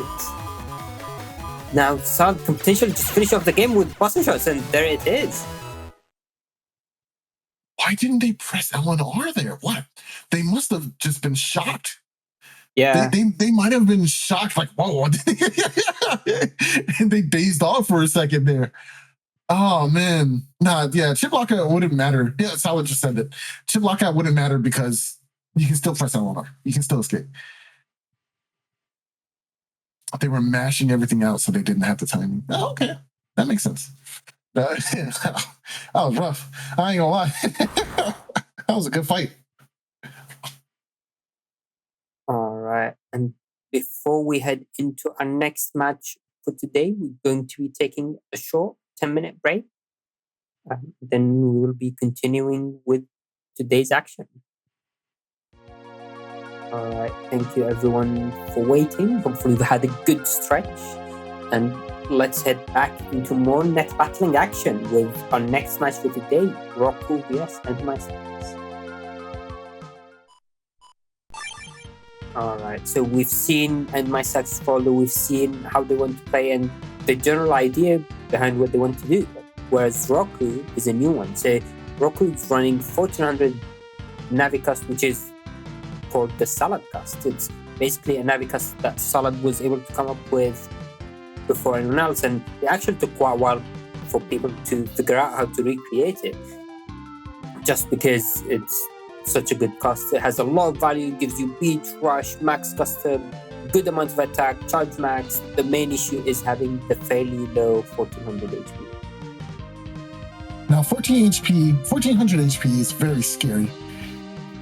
That's in a very low number compared to the gargantuan 2000s, 2200s, even 1800 is double up on that, you know? So it's like, it's scary to think about.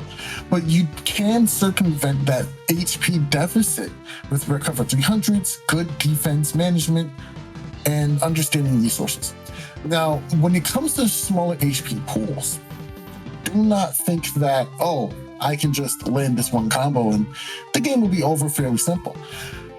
Their game plan will shift from being mostly defensive to a lot more offensive. You'll see a lot of damage in these folders usually. You'll see a lot of pressure. But looking at this folder from Rocku, you see a lot more panel and area control than usual. So I'm thinking that this is going to be a folder around charge shots. Most likely Tengu for good pressure or maintaining like a good maintained damage over time, right? Yeah, definitely. And I mean, in the context of this matchup, it's more interesting because AndMySax is also running fairly low HP for 1500 and no recoveries either. So both players will be starting at similar amount of HP and both of their folders can do quite a bit of damage very quickly. Yes. I think Rocku is going to have to pay very close attention to those Kernel Force turns and making good reads on that, because a Kernel Force with 1400 HP as your pool is not something you want. Any two combination, chip code combinations, Bubble Star, Elect Dragon, that's almost 500 or more HP gone already. That puts you in range for Kernel Force. So it's going to be very interesting to see how Rocku plays around with that factor. That being said, I think we're ready to get into this match. All right, let's head into and see how it plays out. We are starting with a cube field. So in this position, Rocku might be tempted to go into Dust Cross immediately. But don't forget, I mean, we've seen AndMySax play already, and we know their follower is running 2 Magnums and the Erase Man as well. So there is quite a bit of pressure on Dust. So let's see which option Rocku decides to go for. Now, what's really nice is this hand size. We have the options to go for whatever it is we really want. I like that Magnum can give us a hole for this Summon Black that we're potentially trying to lay down. And we do have the grabs to try and get that hole on our side. Fourth player is going for the Magnum exchange, and AndMySax does have air shoes, and this Magnum is actually going to work out in Rocku's favor because it will allow them to more easily land that Summer Black, and looks like it's going to connect in 260 down. Ooh, this is a great position for Rocku too. Now we can get these charge shots going here. Oh, good dodge. Very nice H movement. game just pretty nice.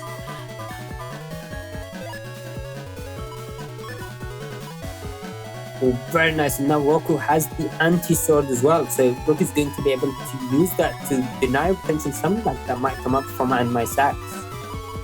Plenty of defense for Rocku, maybe hoping to get the D-cross, but let's see what AndMySax has in store for him. Now going with the anti-sword first here is very interesting. I do think AndMySax has a few magnums in their folder, so maybe they just don't want to lose the anti-sword right away. Ooh. The double sunlight, the defense chain for Rocku, that's going to work out very positively because now this anti-sword is also going to deal with the anti-damage from AndMySax.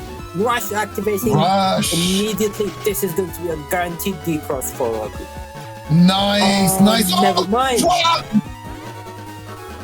Oh, and now the rush activating on Rocku. So now Rocku's going to take a big charge shot hit.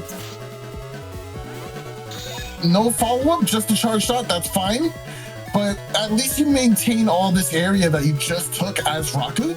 So it's not too bad, but not getting that D-cross, very scary. You don't want Erase Beast to start wreaking havoc on your life points, man.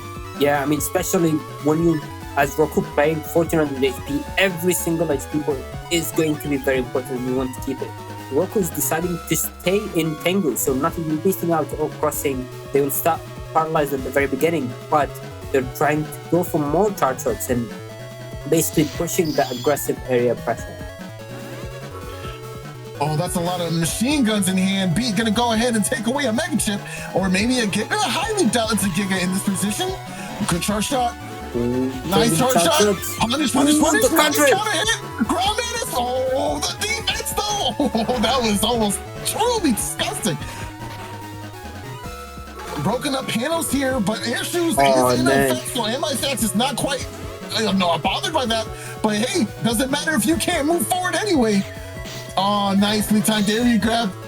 Throws down the panel grab just before the end though.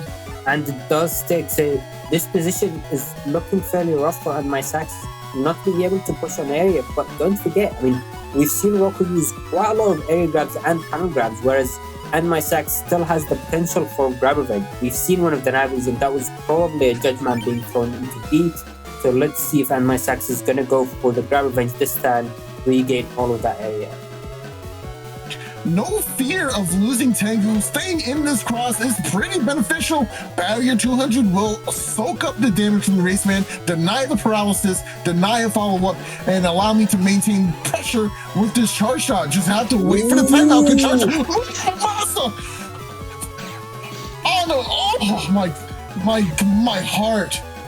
My heart! Area grabs trading up here. We're maintaining the agenda. Magnum deals with the trap here. Not going to be threatened by that either.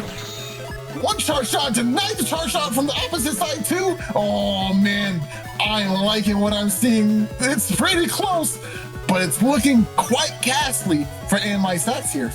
Yeah, I mean, Rocku's being able to apply all of that pressure, and this is one of the strengths in Tengu Cross, and that's what makes it very scary. If you're able to keep that area, you can potentially interrupt the opponent and just keep going with your charge shots. I mean, AndMySax still has potential outs to his plays. So we can see a slash cross play. Slash cross is very effective in dealing with Tengu Cross, even with a lock. But it looks like he's going into a leg instead. We see the grab revenge being blocked by the anti-damage. Let's hope for AndMySax that there is a wind drag. There's the wind drag, nicely done. Escapes the situation and reverses it. Colonel Force gonna get blocked by the life aura. Using Q-Force without ease. It looks like AndMySax was hoping to use that for the paralysis and then using the Gundam Sword to finish off the game. He did not expect he would need the extra damage, but now the life aura denied the whole thing. Oh, that's a very unfortunate thing indeed. Life Aura did its job. If it goes now, it doesn't even matter. I denied the win con from my opponent. It was such low HP. I told you it was going to come up. How you deny that current force is going to break the game, but it's still not over yet. 360 HP. What is that? 3 charge shots from a graveyard cross? That's nothing. But it does seem like AndMySax is going to need to find a way to deal with this Life Aura, and I don't even know if they have Beast Out turns to do it. They're in Electros. Even if they did use Beast Out, they can't go for a Beast Charge right away because it only does 190 damage, not 200. So it's going to take another turn for him to even try and break this Life Aura still. Oh, Judgment just slightly off time there. There goes the books. Bye-bye. This is still a big turn for Rocku, and might be game with that Minoriko. It does get Life Aura! Don't forget, I mean, Rocku still has Tengu, so you can just remove the Life Aura immediately, and now AndMySax doesn't have any answers for the rest of this turn, has to wait another turn, change crosses, and hope to survive Rocku's attacks. There is Undershirt in place, so you can survive one powerful attack, but if that powerful attack is Erased Man, the game is as good as gone. So it's really going to depend on how AndMySax not only plays defensively, but also offensively, because we still got to deal 360 damage somehow while dealing with the barrier. It's a lot of layers of defense over here, but we do see the Heat Cross coming into play. We could expect a Beast Charge. LMSP, not going to make the mark. There's the one hit you survive. There's the Graveyard Cross. They take damage. Yeah, I mean, being at 1 HP makes it very, very difficult to organize a comeback, and AndMySax unfortunately just had to take that one buzzer shot for it to take us into game 2, and now we're starting with these poly panels at the front, so both players might end up going to the close range charge shots and try to push forward to maintain control of these panels. Oh man, my heart, my soul. I don't think I can take these games anymore, players. Does that mean you'll just be X-Cross?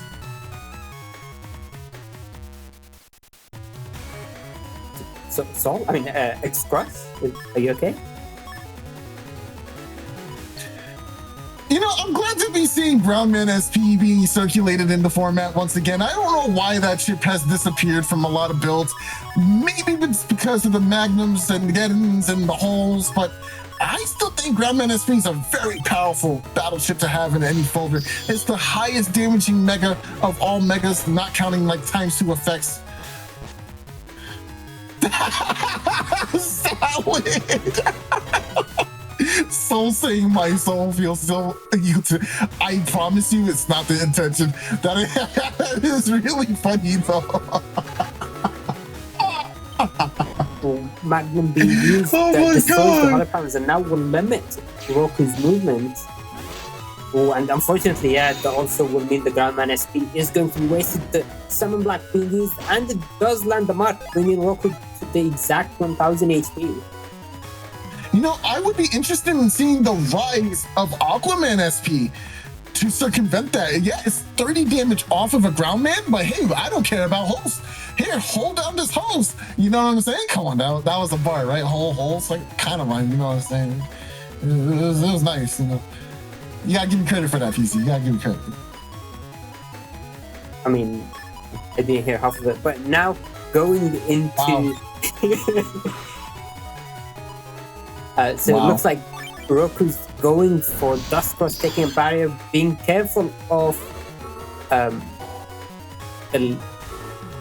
what am I saying? Being careful of Erase Beast.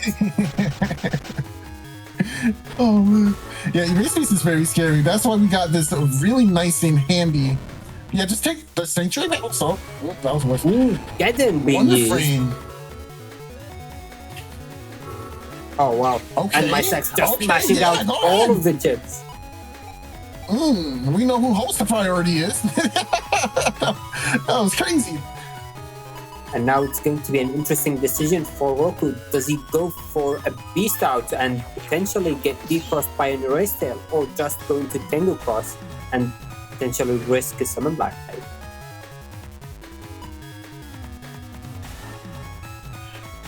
You know what, Salad? You're right. Salad is saying, you know, no one plays Greygar anymore. And I agree. Greygar is just an alpha version. Just so inferior to Falzar, the all-powerful Falzar crosses. So yeah, I mean, it's just so good. That's why people should play Grandman instead of Startman SP, because Grandman will definitely deal with your Falzar issues instead of Greygar. PZ, I don't understand. Why are they tagging me talking about Soul? My name is SoulXCross. Yeah, I'm confused. Are you confused or SoulXCross? Yeah, I'm SoulXCross. Okay, all right, and with that, all right. It looks like Rocku was able to land the Sanctuary, which is very effective at dealing with the Geddon, and it's also very effective at dealing with these Greygar bosses. So AndMySax might have a Q4 turn incoming, yeah, but the Barrier 200 doing massive value. Okay, move it.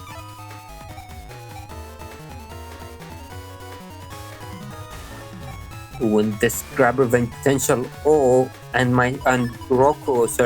might end up going with a more defensive play. So that's very interesting, because the life or on holy panels will mean that it has to be 400 damage in one hit, and that's something that Erased Beast is unable to do. So it has to be a Windrak, Muramasa, or maybe an Elements Man to deal with these holy panels.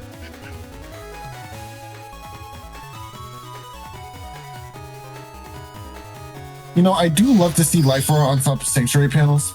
Makes me really happy.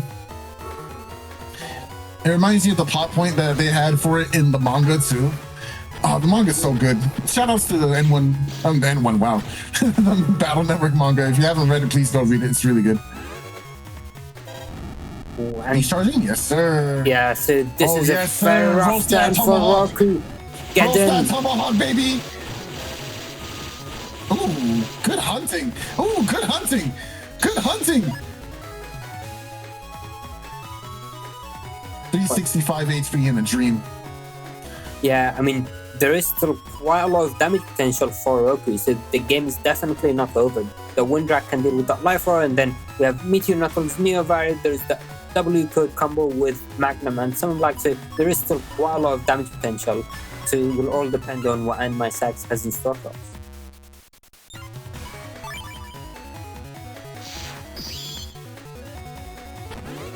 Ooh, not going into any cross. Very interesting. I was expecting potentially a Tango play, but the Summon Block would have done double damage, and the Anti-Sword unfortunately coming out at the wrong time.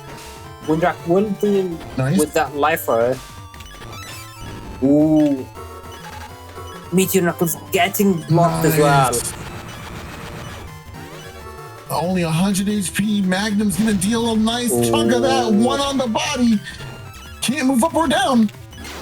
And the Blaster Bug to bring off to a game 3 with Permahogs in the middle. That's a very interesting feel. Yeah, this is what Sal was talking about earlier, you know? The prevalence of all these holes. There's perma holes, cracked panels being turned into holes, magnums, Geddons, everything. Even Elect Man. Elect Man. Wow, I meant Element Man Elect. That's so sad. I misspoke the wrong Navi. I just told you how bad that Elect Man is. That's kind of sad. Well, I guess it's not bad, but it's not popular. Yeah, and I mean, so one thing to explain about these hole panels is that they're different to the normal broken panels. These do not get repaired, so they will always remain broken. And the other thing is that they cannot change ownership. So normally an area grab will cause a panel to change ownership to the opponent, but in this case, they will always remain the original player. And this is fairly bad for most builds, but they can have very big defensive value. So if Rocku tries to go for Tengu Chargers, for example, they won't be able to take that center panel to land it consistently. It looks like they are going for Tengu to avoid being blocked, but don't forget, with these Permahogs, both players have Summon Black as well, and that is a whole panel that's always going to be there. So let's see how it plays out. Ooh, Magnum being used. Turn one beast out is crazy. I'm not gonna lie to you. Yeah, I mean, it's definitely a very interesting play. I feel like you're trading your beast turn for your cross turn. So you're potentially avoiding getting decrossed and reacting into the next turn. But very nice using it to deal with two defenses in one chip charge.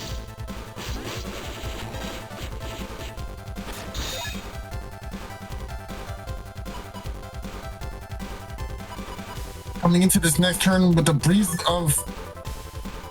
bit of safety because of the flashing applied to you by this chip charge, but how do you use that? What do you do with this? You could try to go double life sword, but getting interrupted by erase would be upsetting. But the perma holes are there too, so you can't just really go for a Navi chip here. Maybe I would lock in this Neo variable and just go for it. Double life sword in this position sounds good to me. It's not like they can damage you right now. They have to wait for the timing anyway, and in that time you should be able to get double life sword.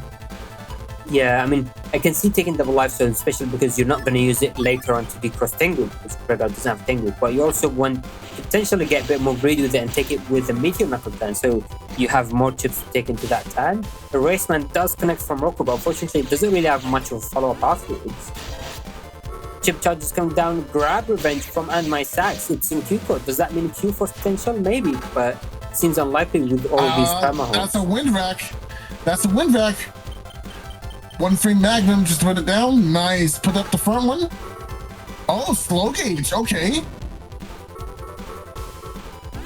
Ooh, so now these broken panels will have time to be repaired into the next turn, but don't forget, I mean, Q force being used in this position can do quite a bit of damage, but I don't think we've seen beat yet, have we? No, we have not seen that ugly bird yet. And yeah, I mean, if AndMySax decides to go for the immediate Q force that will get taken, you have to play around that and take one of his other three navis beforehand. And it looks like Rocku's expecting Q force or a dangerous play to come up, because going into Tomahawk to avoid paralysis and taking quite a bit of defense with the grab revenge and I think Sanctuary as well.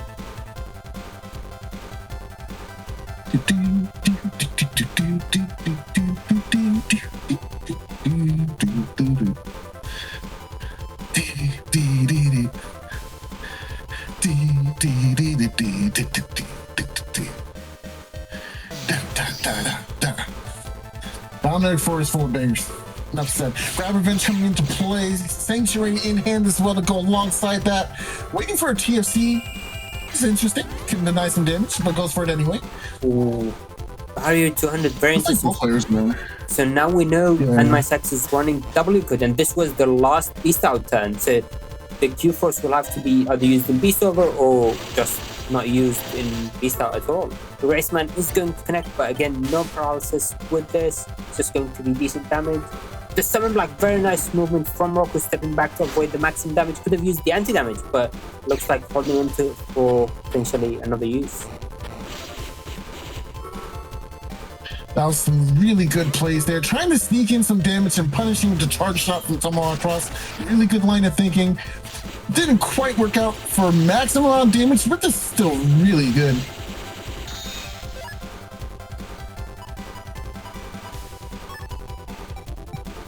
Ooh, looks like Rocku's just thinking about taking Life Aura into the turn and a bunch of area grabs. So Tomahawk, although not really used that much for charge shots, can do quite a bit of damage because the charge shots don't apply flashing, so you can pressure your opponent fairly well with them. You know, it's not often that you see a Tomahawk Cross charge shot lock, but it's quite nice to see it. Yeah, definitely. Though in this position, we might be seeing a Gaiden coming out, and there it is from AndMySax. But let's see if the Windrak is also going to follow that.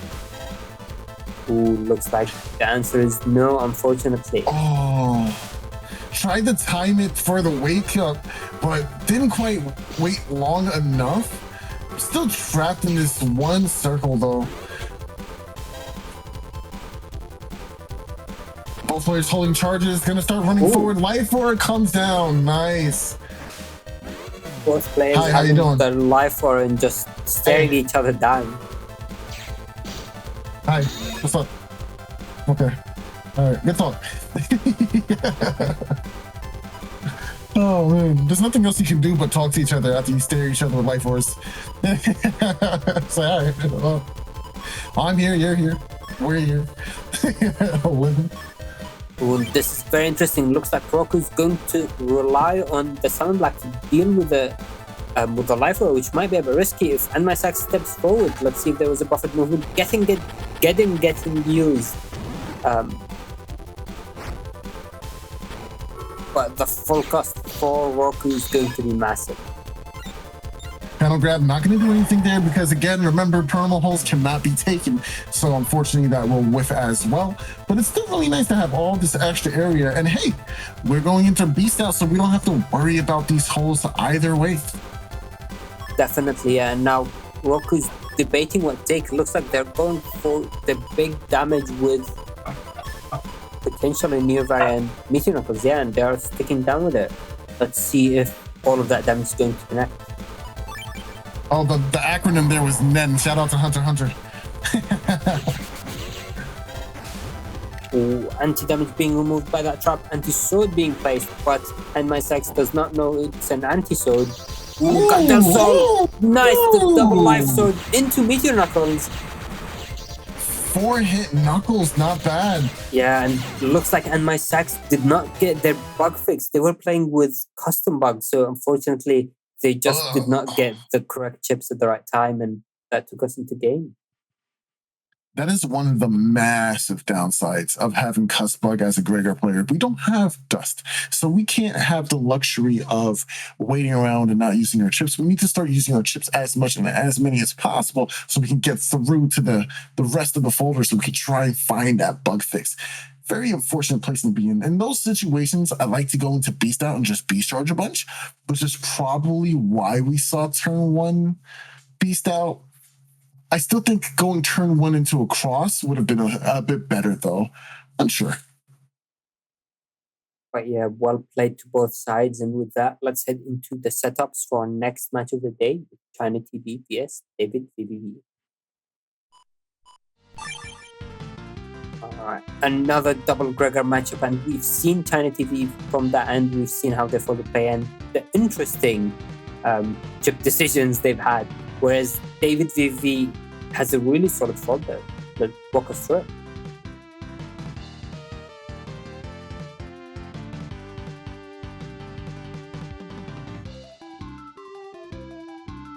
Express?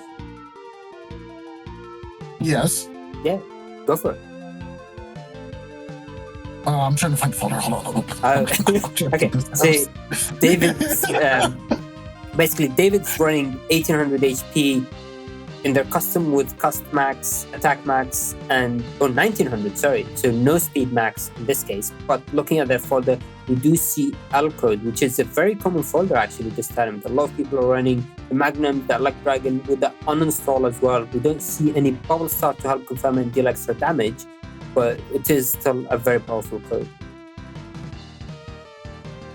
And then looking at the Navi, it is a very powerful code. Yeah, and I was just going to say an interesting Navi decision was the Slash Man SP. So that is a potentially very scary Navi to deal with because you have the kunai starting at the beginning and then that powerful sword attack that can decross and deal with the barriers first and then get big damage in. I don't remember how much damage each kunai does. I think it's 40, but I might be making that up. I think it's 20. It might depend on EX and SP. Yeah, I'm not quite sure. I do know it can be boosted by full synchro as the only way. Full synchro and anger. You can't boost them by plus 30, but I can't quite remember the damage value.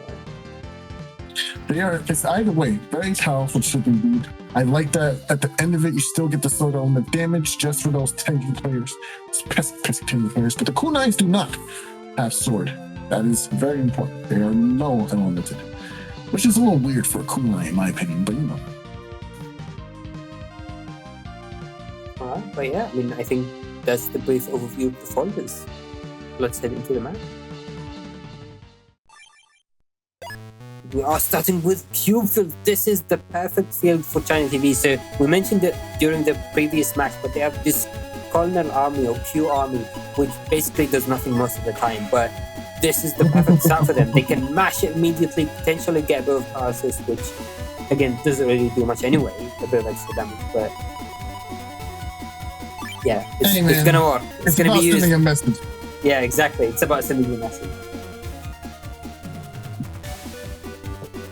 Now, I'm gonna give you the prelude to the real thing later on, which I'm not playing, by the way, because I'm running Delta Ray, but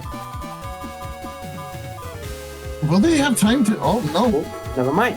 and it even comes out so slow. Oh my gosh, such an unreliable chip. Oh man, I don't know. Wait. Oh, but I protected that one panel. That's actually interesting. Did not realize it does that. That's new information to me. Yeah. That's pretty cool. Okay, I'll take it. Yo, Pounder music is just so fire. Oh man. What is this? BN1? BN1 boss theme? I think that's someone just said it. Yeah, look at that. Yeah, this is just peak franchise. W music, man. Very interesting plan. So ChinaTV looks like deciding to stay in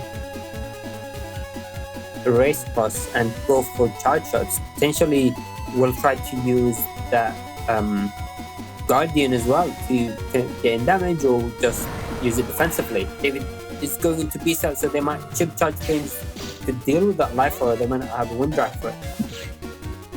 Nice. Ooh. They get clipped by one though. The wind drag. Good punish. Good punish. Taking the 130. Said, you know what? I'll take this damage. That's fine. I'll punish you though.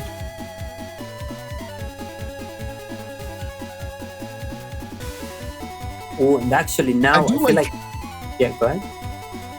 I do like that we're keeping our area by maintaining our forward momentum and staying in that frontmost channel. Don't move back, no reason to. And hiding behind the Guardian is quite nice too. Yeah, I mean, I was just gonna say that the Guardian there, I feel like might be backfiring because it stops ChinaTV from using any extra area grabs, but what it also does is make it harder to land that Delta Ray. So we've seen that ChinaTV has Delta Ray Edge in their hand, but they wouldn't be able to because now David is basically camped at the back. Judgment being used to regain the area, so that Guardian is just going to sit happily in the middle of David's area. Oh, never mind. Just activates it immediately. Right? You know what? Commentator over there making all this analysis. Be quiet. Ooh, that was the reason Q-Force and Gandalf will come out. Unfortunately, that invis was a bit too long, so the Q-Force didn't land fully, but now ChinaTV is able to cross out and potentially use that Delta Edge if David doesn't. Oh my gosh, Delta Area would be insane.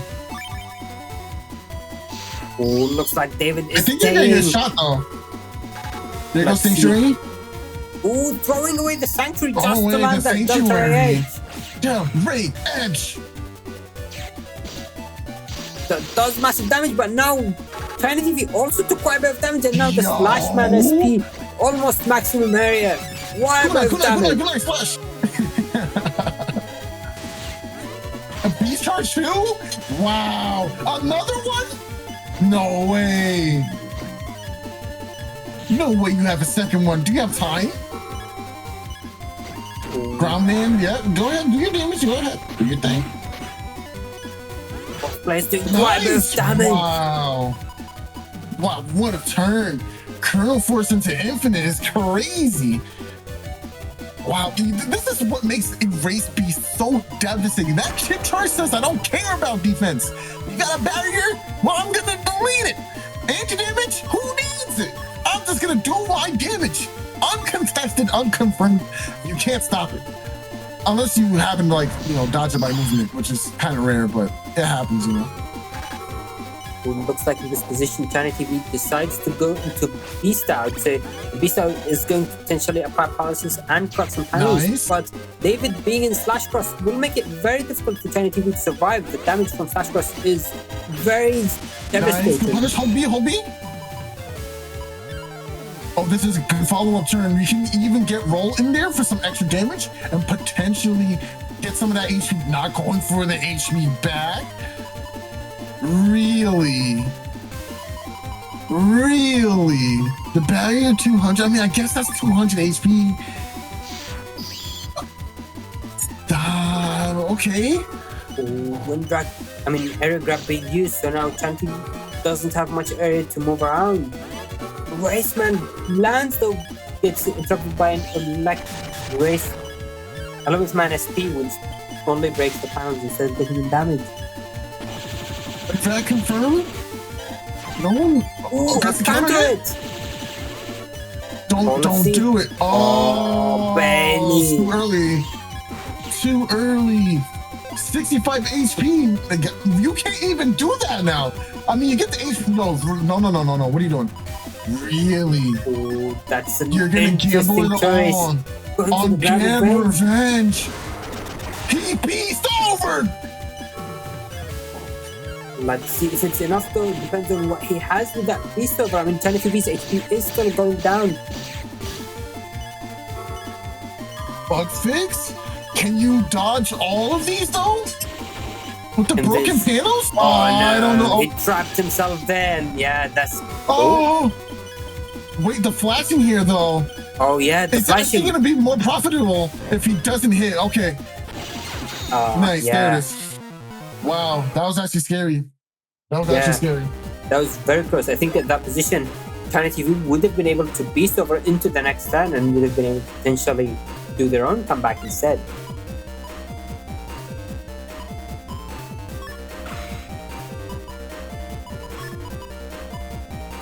Wow, that was a crazy game just now. It really felt like it could have gone either way. I think I liked that. I think I liked that Magnum ended up missing the end there, because that would have been another turn. And you kind of don't want those extra turns to be given to your opponent like that. Yeah, and especially after going to beast over, because then you lose access to crosses, you get that massive HP drain, and you basically lose attack as well. I think it's interesting to not have gone for roll at all in that last game, because that recovery, it could have mattered, you know? But I guess it's not all that much, so I really can't say for sure.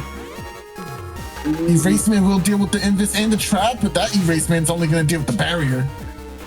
Yeah, I mean, that is a really nice value Eraseman from ChinaTV, and might be able to even land the charge shot there at the very end. Nah, not quite. Alright, go ahead and beast out and chip charge your Colonel Army. Go ahead. We're waiting. We all know you're going to do it. Go ahead. Keep going. None. It is very interesting setting against going to beast out. I'm thinking about actually taking it to just throw away, but okay. it's like, well, at least give it. Yeah, I know that's what you wanted to do. Let's not pretend ourselves here. Ooh, the double element man. Both players sharing the same brain, so that's hilarious. Gregor think.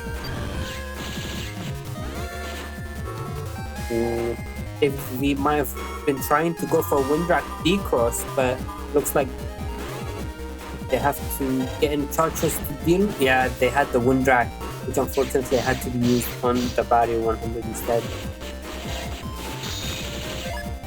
Taking the charge shot to get some P-shot damage in there. I respect it. Reflector value? I think I would take Reflector into his turn, but they could be worried about a potential Colonel Force. So maybe bringing Reflector in this round isn't as necessary. But I think we have another one, so it's not like using this one's bad either. See, the immediate groundman, so even though it's not actually going to do any damage, these broken or cracked panels can make it very, very difficult for davidvvv to land his charge shot, especially knowing that charge cross cannot land over holes. Oh, the roll missed. I think it was because he was buffering movement. No, it was in the air because of what's it called? I see. Oh! Charge dodge out here. What a race tail arrow. I'm not even on the field, big dog. That was pretty hot. So what happened there actually was ChinaTV accidentally or mistakenly used the race tail outside of the range. So that would have missed anyway because davidvvv is in the same column as ChinaTV, and the race is unable to aim backwards. So your opponent has to be in front of you for that. That is true. Oh, the judgment. Does that hit? I think it would have hit, yeah. Yeah, it would have. Well, just the tip. Keep charging that slow gate because it doesn't have much use. Let's see. Nice. Being patient, ChinaTV just getting the confirmed damage. Now Slashman is going to connect. Very nice. That Guardian could have blocked it if they just held on to it a little longer. Yeah. Charge roll is so good for baiting out Guardian as well. Exactly. Ground touch cross is very good against Guardian and the element trap as well, because just get activated while you're invulnerable and you don't take any damage.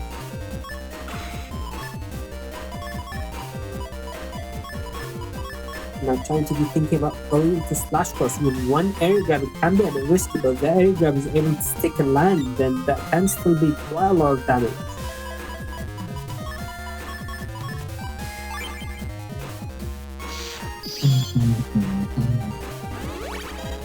I'm just jamming out right now. Oh, that's a good area grab. We can now play the game, baby. Oh yeah, where am I gonna slash? Oh, we got the light for it too, oh baby.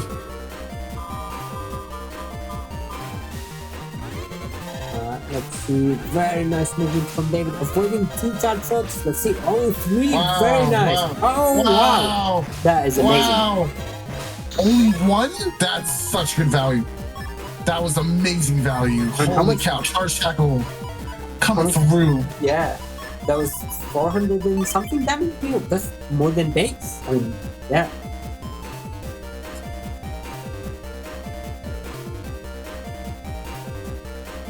Looks like ChinaTV is staying in SoulXCross.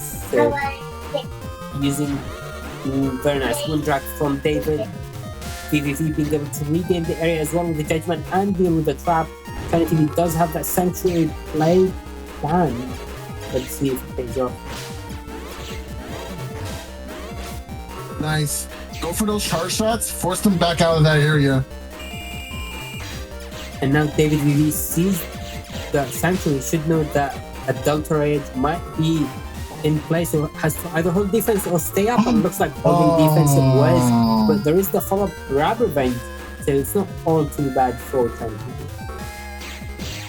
Nice, the grab revenge will get all this delicious area back, but not enough to get SoulXCrosses in. No charge shots over here. Ooh, ChinaTV down to the last 4 chips. But don't forget, I mean, we're playing the Gregor matchup, and Gregor can do quite a lot of damage with charge shots. So if davidvvv is unable to land Q4 or is unable to actually deal with these holy panels, it can definitely still be ChinaTV's game. Ooh, very nice. Some of the holy panels. And the Magnum to give it in the last one. Nice. Good call, PZ. Good call. So ChinaTV playing very careful around Q4, so holding out of mind using the after expecting Q4. And unfortunately, the reflector doesn't even work on SoulXCross tackles. Nice shot. These charge shots doing a significant portion of damage, only like 3 more to close out the game. But it's gonna all come down to how you play around Colonel Force. Can Colonel Force do 1,386 damage though? You're gonna need a little bit more value. Looks like it's not a Q4 turn, it's an Alisman SP, which is going to connect. And that will set up the brass panel as well for times 2 charge cross. But don't forget, I mean, davidvv still has very low HP. Only few charge shots can bring him down to an HP, whereas ChinaTV has 800 to go through. Now I'm scared. Now I'm scared of Colonel Force. This reflector is going to have to do everything for you. Your opponent also has +1 area. Yeah, you're terrified. And there goes using the reflector, which does block the double cell as you mentioned. Is it enough? Ooh! Reflector! Reflector value, reflector value, reflector value. Don't sleep! Reflector does a lot! No tip! 200 blocking! Stops gun down soul 3. Reflector. Starcall? Come now. Golden chip. Powerful. Strong and powerful. Chip Turgid? Oh, come on. There's nothing but value. I think Reflector is way more interesting of a tech piece than Colonel Army wishes it could be.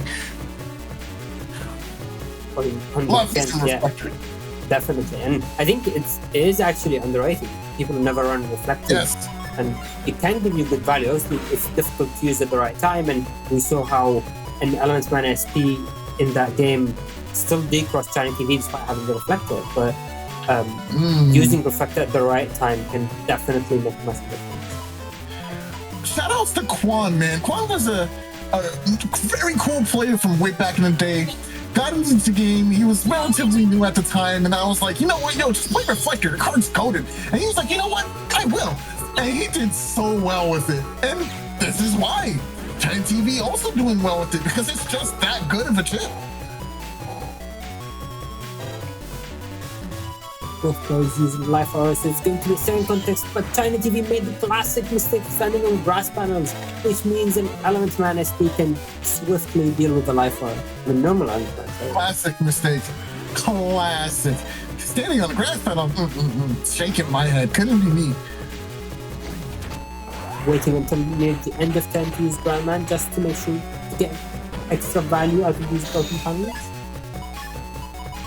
2 wind racks. I wouldn't beast out. I wouldn't beast out. I think this is a bit early. Because I don't want to accidentally miss my wind rack, first of all. And we're not in a position where I need to be beast charging right away. Yeah, I definitely agree with you. And even if that wind rack misses, I think ChinaTV is thinking they can still use the beast charges to land it. But obviously you don't want to waste the beast charges. And actually being in this position against SoulXCross and the wind rack connecting, this is a very bad position for ChinaTV. Let's see if he's able to get counter hit, and he does! But unfortunately, we won't get any value out of that counter hit. Nothing you can do about that, friend, except take your Giga Chip levels of damage. Slash! That's just too much damage.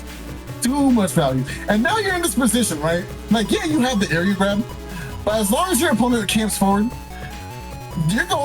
these two are only going to take the equivalent of 1 row. As long as they keep carrying forward with this cross. But the wind rack could help with that, though. Throwing down these area grabs as quickly as only attack down 2. We are plus on area. Sounds good to me. Oh, good. Hit the Elect Dragon here with the uninstall. Now you're going to protect from this really powerful Magnum here, but it's going to give you a trap. Yeah, unfortunately, no, that's not worth it. It's not worth it. It's not worth it. Yeah, it's not worth it. It's not worth it. Don't do it. Just don't do it. That's so sad. I mean, even if you had the bug fix, I still probably wouldn't do it. It's Gregor Buster. You're not trading positive with that. Yeah, definitely agree. I mean, doing it while moving is very different to doing it when opponent is standing in place, because their movement is going to take a few frames, they won't be able to bust as quickly, and the same will be to you. But if you're moving into it and then moving out, you'll take all of the extra damage. Here comes the Judge Man taking back all the area with these books here, throwing them at the opponent, getting rid of that trap at the same time, and you grab down as well. The Iceman is going to connect. Oh no, that might have been a bit too early for the Elements Man SP. I think davidvvv could have had the opportunity to wait a bit longer. Now let's see the chip charge. Does it connect on grass? Nice. It doesn't. Yeah, get back. You respect me. Let's go for respect me. Yeah, that was a long time waiting. You know what? That bought a lot of time on the custom gauge. I'm not upset about that. Nice. That was a great turn. That was a great turn for ChinaTV. I'm not mad about that exchange at all. But your opponent's got a little luck on their side. He got the 3-3-3. I wonder if this little ounce of luck is going to pay dividends for the dog player davidvvv. Yeah, I mean, this is going to be an interesting turn because ChinaTV is taking that Z-code combo where the Grabber Band Sanctuary and Dr. Ray, but let's see if davidvvv is able to recognize that and avoid getting the hit by maximum damage Dr. Ray. That's an early invis. Are you gonna regret having that? Find out in a few moments. It is the slow gauge turn. That invis does not last as long as you want it to. Camping at the very back is right. But unfortunately, Elect can do so much damage. It might just be enough. Okay, that's a good invis. It'll last the whole turn. Gotta find a way to do 300 though, PZ. I don't know if it's possible. 50 HP on the stack though. Oh, but another 300 inbound. I don't know. Oh, yeah. I mean, that recovery 600 is going to be in play unless David has their own recovery 600. Even then, playing against Sanctuary, there will be the Guardian in play as well. It's going to be very difficult for David to get that comeback. Here comes barrier 100 on top of the Sanctuary panels. That's basically a second barrier 200. Tries to go for the trade. Erase Man will go ahead and deal with the remainder of this barrier. There goes the charge shot. But on top of the Sanctuary panels, not too much. But Guardian, once again, just being in the way. And it goes to anti-damage. Yeah, I mean, this is not a trade you want to take. Just stepping into these whole panels is going to take quite a lot of damage. Oh, what is going on? Judgment will seal the deal here. You're in a position where you can't even respond. Well, maybe you can. Your opponent did not go for a cross change. So that does not refresh. You're going to have to wait for that buster gun to drop, my friend. But will that be enough time? Perhaps it will be. Ooh, I mean, I think the only out now for David is going to be that Q-Force, which I don't think we've seen. But that Guardian is also going to be risky because that Q-Force is going to be blocked from that one panel, and then it's going to hit the Guardian, causing David to take 200 damage. So they really need to get in that damage. The damage is insurmountable. 20 HP versus 1100. Is this doable? Maybe we use Guardian. We use Guardian, make sure it does some damage to us, trigger our undershirt, go for current force for game? Yeah, is that the answer, PC? Judgment coming down. Oh, unfortunate. Oh, that's the wrong defense, friend. Guardian will activate on ChinaTV, but unfortunately it's not going to be enough, and that will take us into the match. That was rough. That was rough. If only they did it in the opposite order, it could have been good enough. It could have been, but just not quite there. But yeah, well played to both sides. I mean, that's how Gregor v Gregor matches can go. A lot of burst damage, a lot of potential, and it all comes down to these movements and these chip attacks and how they add up. But with that, let's head into the setups for our next match of the day with Salad, vsAndMySax. Sorry, I said AndMySax, but I meant Enemy Cave. So we've seen Salad's fall then, we've seen how she wants to play the Elec Pulses, Destroy Pulse, and the potential she can go for, whereas Enemy Caveman is running something completely different. So the same Navicast actually, just arranged differently, but the folder has the Thunder, a lot of area grabs, slow gauge, and a bunch of random damage as well. Yeah, this is going to be an interesting game to look at. BDT is always a tough game to play around with because of how the forced movement comes into play. And Anime Caveman has been a surgeon when it comes to utilizing not only area grabs, but the BDT Thunderbolts to place the opponent where he needs them to be. Has been very, very, very, very successful in some of our Blood Moons in the past, especially. So it's going to be a tough fight for Salad here. Yeah, definitely. And I mean, Pulses on paper can be a good matchup against Bug the Thunder because you're able to interrupt your opponent, you can use the Wind Drags and just keep interrupting them even in the slow gauge turn. But I think in this particular matchup where Salad's running very low area grabs compared to Enemy Caveman's 5 area grabs on top of a Judgment and the Grab Banish, and then Salad's running Buster Ups, and Buster Ups will be of very, very limited use against BDT. You can't line up against the opponent, so you can't really get in your Buster value. Yeah. I mean, with that being said, I think we're good enough to go into the match. Alright, so we do. And we are starting with Volcano Panels at the very front. This is actually my favorite field just because what you can do is go into Tango Tan 1 and constantly pull your opponent in to cause them to take that 50 damage. I mean, it doesn't always work, and sometimes your opponent expects it and tries to counter you, but it's a very fun play. Let's see what both players go for. So Salad's deciding to go without a cross and starting with the Justice 1. And the fist is incoming at the very start of the round.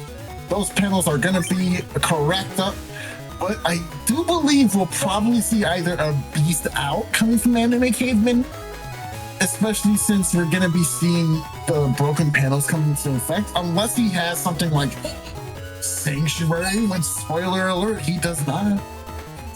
So yeah, I mean, I think going into beast out can actually be a bit of a trap, because in this position, the golem or the Justice 1 is going to land and it will crack all of your panels instead of break them. And this is a very important distinction, because if you go into beast out, you'll get flow shoes, and flow shoes will avoid breaking these panels, which means they will remain cracked for when you end your beast out. So it looks like Anime Caveman decided to stay and deal with the broken panels and potentially just use an air grab to play around. Interesting. Salad just going ahead and dealing with as many of the panels as she can. Go for grass? No, goes for thunder. Trap him up even more. Hey, if you want to come forward, come forward. I invite you. In fact, I want you. Oh, there you go. That's where you should be. Oh, Salad getting the early recoveries as usual, which is fairly unlucky, but now sending them to the back, which is also unlucky, because if you think about it, you don't want them to be at the very back of your folder. The game often doesn't last long enough for you to get to the back of your folder, so by throwing them back, this can actually work against you. Ideally, around the middle, where you can still use them to get value without it being too late. And now we see Salad's going for some post play. So going into beast out, which I feel like might be a bit early. That being said, she could be getting a read that Anime Caveman might get a BDT already. We've seen a bunch of turns in beast of SoulXCross, and it looks like beast out might mean, okay, slow gauge. That makes it even more likely. There it goes. Fuck that thunder. So very nice call for Salad. And now she wants to play it very patiently. Just go for these charge shots. Ooh, the volcano panel removing her anti-damage. Very unfortunate. That one drag missing means that BDT got released. And now she'll have to play around it. And actually, that volcano panel is going to work against her, because it's going to limit where she can move to pretty badly. Taking 2 hits from that back death thunder. Once again, the area coming down here with that BDT in stow as the charge is making its rounds. It's such a very daunting task to ask a player to try and fight against BDT with limited area. But one thing she could do is go for ground and use drill charge to try and beast charge her way through some BDTs and try to get some damage at the same time. But it is arguably better to have the charge shot for ground prowess better. Very nice. So using the Electbox, the one drag actually connects this time and interrupts another charge. Let's see. Unfortunately, the Judgment is going to miss, and a life aura comes down from Anime Caveman. Salad won't be able to deal with that right away, but she has the Hub Badge, which using Hub Badge early can be a bit risky because Anime Caveman has uninstalled in the folder. So unfortunately, Salad's forced to use it. But now she's, oh no, she's at risk of getting uninstalled in the future and losing that shield, which is very important for her. Another area grab coming down. Again, the area grab difference is going to be massive. Thankfully, Salad has the grab revenge still, but she really needs the area to move around and maneuver the BDs. Let's see which chips she decides to throw to the back. I'm actually unsure if she still has more Electbox 2s or if she's used all of them. We do see the Electbox 1 and 3, so if she's still waiting on the Destroy Boss, that's very unfortunate with the timing. Ooh, taking a one drag is very risky because you're in Beast out, your opponent has BDT, you might get interrupted. Invis coming down. This could be an Erase Man setup for Anime Caveman. Nothing gets played yet. Okay, nice. Able to land that one drag. The grab revenge is going to deal with the anti-damage and stall for a bit of time. Though actually, seeing that first BDT makes me wonder, and this is a play I've actually just thought about, would it be best to allow one BDT to go into play? Ooh, the machine gun uninstalled Power Star. A lot of damage. Yeah, a lot of damage came out just now, and it is looking pretty scary for Salad here. But honestly, this is still doable. She has the program advance in hand. She has Erase Man. She could follow it up with the following turns for something huge. Oh, she's acting to go Erase Man in full defense this turn instead. You know, that could be also good as well. But the problem with this defensive turn is that where is she getting her damage from? Like, is she gonna go into a cross for damage? I don't like that either, because we kind of want to be in basement for when hot batches is playing, using the B left. Oh, so it looks like she's thinking about taking the Destroy Pulse without even going to Tengu. So basically, Salad's going to rely on Enemy Caveman being greedy, going forward and trying to land these BDTs at the optimal area. Looks like he's used both of his recoveries, so let's see if she's able to land it. Oh, unfortunately, Erase Man is going to miss. Area Grab will land, but this should give Salad enough time. She just smashes out the Destroy Pulse. Nice, there it goes. It will mean she takes a BDT hit for free, but that's all she can do. She's hoping to go. She's just going for the charge. It's not even going for Buster Procs to deal with the anti-damage, and thankfully was able to do it just in time to delay another BDT charge.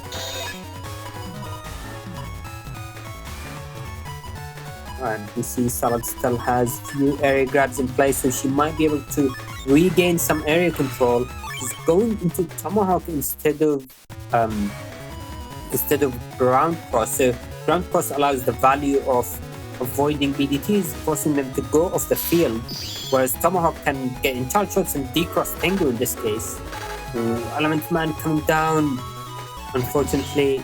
Yeah, so that's going to deal with the anti-damage, and there might be an Element Man SP waiting for Enemy Caveman. Just barely missing out on the optimal area for the area grab.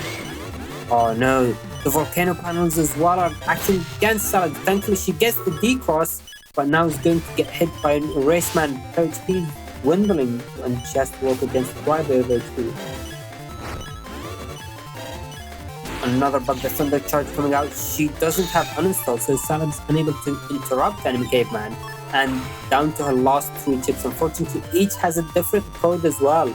So she has to take 1 chip at a time. This is very difficult. Oh, there's the Momasa. I didn't even see that.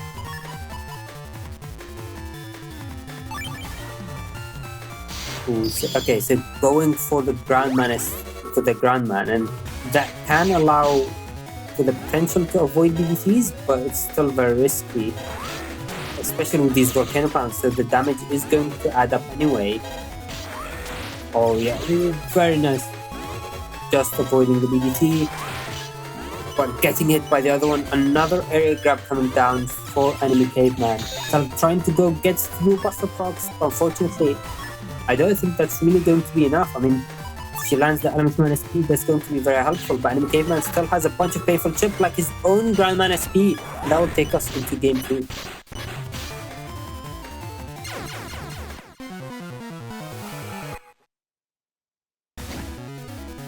And the Permahall field, so this is actually a decent field for Salad, just because Enemy Caveman doesn't have panel grabs and won't be able to push very forward.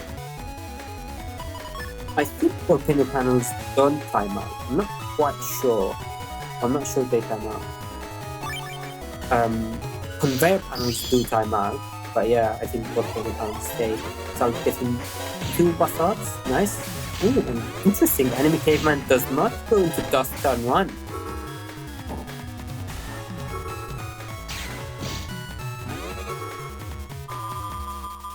Bug fix turn 1 for Enemy Caveman must be nice. So Salad gets it turn 2, which is not too bad.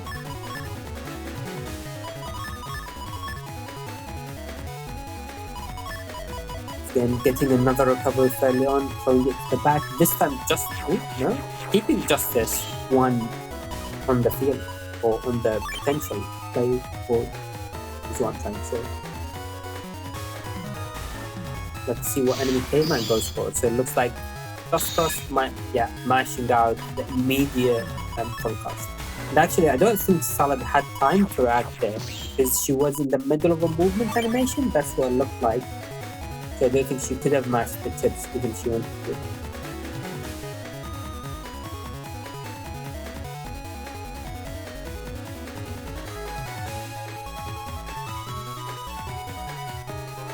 I don't fully remember if Salad kept the same hand again or took extra chips, but we do know she has bug fix in the custom view, so it's not going to be too bad even if she decided to keep her same hand, because I think she had a bunch of defense, which is very handy in a matchup like this. But we just need to see what enemy caveman is going to be up to. Oh, okay, so the anti-damage was buffered from the last and unfortunately gets activated straight away, and it looks like Salad might be getting trapped by the area and she doesn't have the extra area grab to move around. Ooh, very nice, gets the erase man and it connects through the D-cross. This will hopefully delay enemy caveman slightly, especially since he didn't go into beast out into dust cross turn 1. But it might have been a bit too late and he might have the BDT already.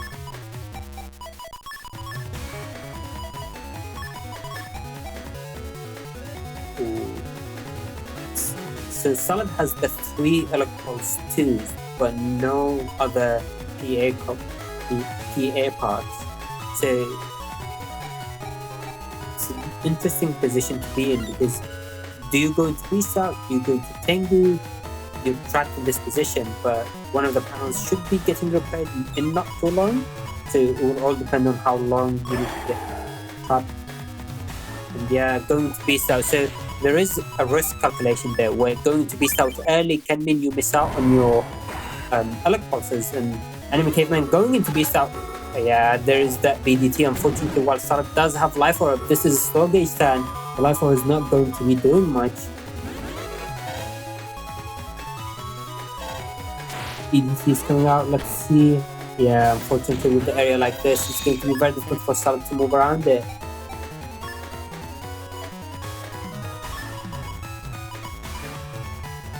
Another early recovery being sent to the back. But now, actually, this could be a fairly nice turn for Salad to go into Beast Out. Yeah, so she has multiple ways to potentially delay BDTs from coming out. There is the Electron Swing Drag, there is the Judgment to activate it, and it books the my spawn and activate an anti-damage. So let's see how the turn ends up. Ooh, going for both options in one turn. I feel like that's potentially risky unless the slow gauge comes straight away. Life orb gets played. Let's see if Salad's able to deal with that. Nice, very nice timing. That is actually a potentially difficult timing to get, and a lot of people have missed their wind drags because of that, so very well played. And the destroy pulse this time. Ooh, no real way of confirming it because of the 2 elect pulses being used. The wind drag can be good, but it's not quite as good. Your opponent can avoid it, walk into you, or even just have a barrier or anti-damage to block it. So let's see.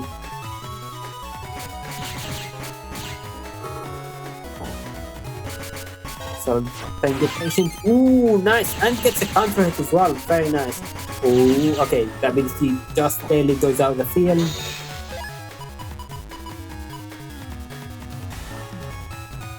And now Salad has a decent bit of HP advantage. I don't think maybe. I don't remember if we've seen bug fix. So if enemy caveman had used bug fix already, then they're stuck with the bugs. Whereas if they hadn't, they can use that to remove the custom HP bug as well.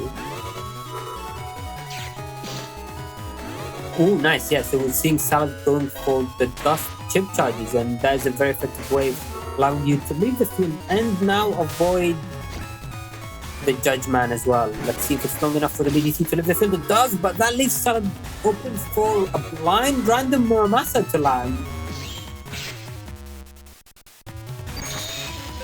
That was quite the gamble for enemy caveman, but it ended up paying off with the Muramasa doing 500 damage. Ooh, so now Salad's going into Tomahawk Cross, hoping to use the extra area to land an extra charge shots, and if Anime Caveman goes into Tingle, which he does, very nice read. So let's see if he's able to land the charge shot using Barrier 200 to protect the anti-damage and avoid being pushed back. Using the area grab. Okay, so this Element Man is going to miss, and we know Anime Caveman doesn't have an Element Man SP, but another area grab getting used.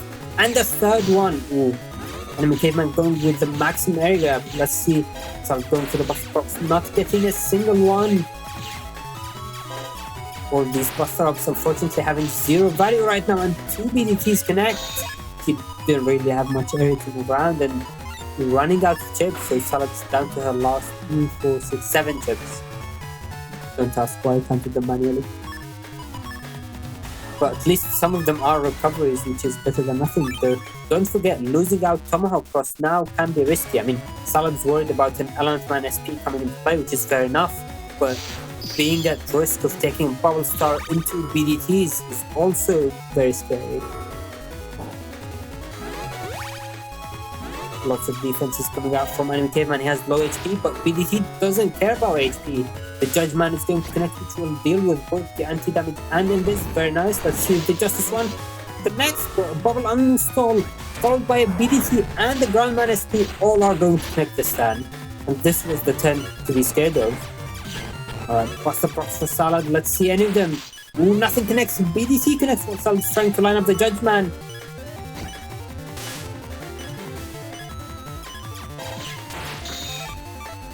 Oh no, this is looking very, very scary for Salad. I mean, she potentially has to stay in Tingle because the broken panel is going to make Ground Man unable to use his charge shots effectively.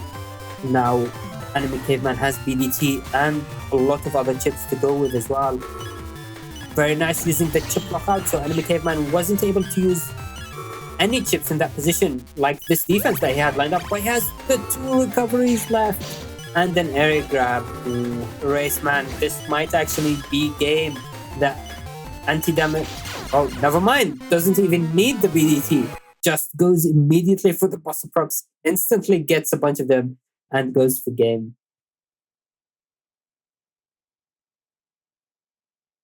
Geez, that was an intense game for both players, and unfortunately, Salad, if she had gotten a bunch of Buster Procs, she could have had the game. She had the time for it as well, but just getting unlucky, and the ending with Anime Caveman using Buster Shots was just salt on the wound on the salt, one of them. But yeah, well played to both sides. But with that, let's head into the setups for our next match of the day. Alright, so we are at the setups for plyerzero vs AndMySax. I mean, we've seen both players play this match already. We've seen both of their folders. We've seen how they want to play. I mean, just to go briefly and think about the specific matchup. So, AndMySax is running low HP of 1500 HP, which is considered low these days.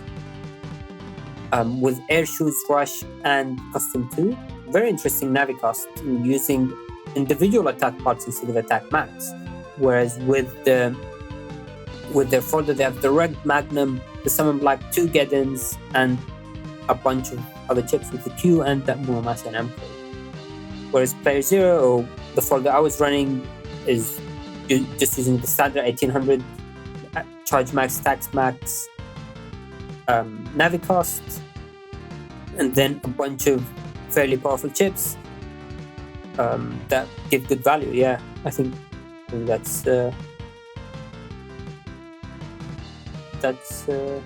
pretty much it. That's it for now.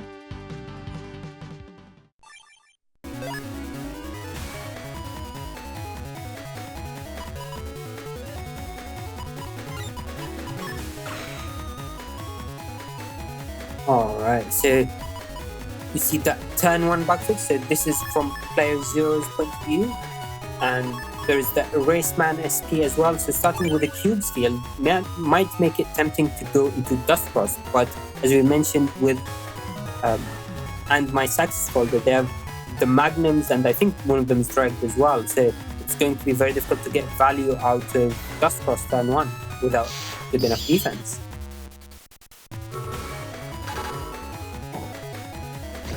We see Element Man going for Elect, so there was no TFC of Magnum as well, so probably doesn't have it. And the erase beam lands multiple times, getting 3 lots of damage from 1 charge shot.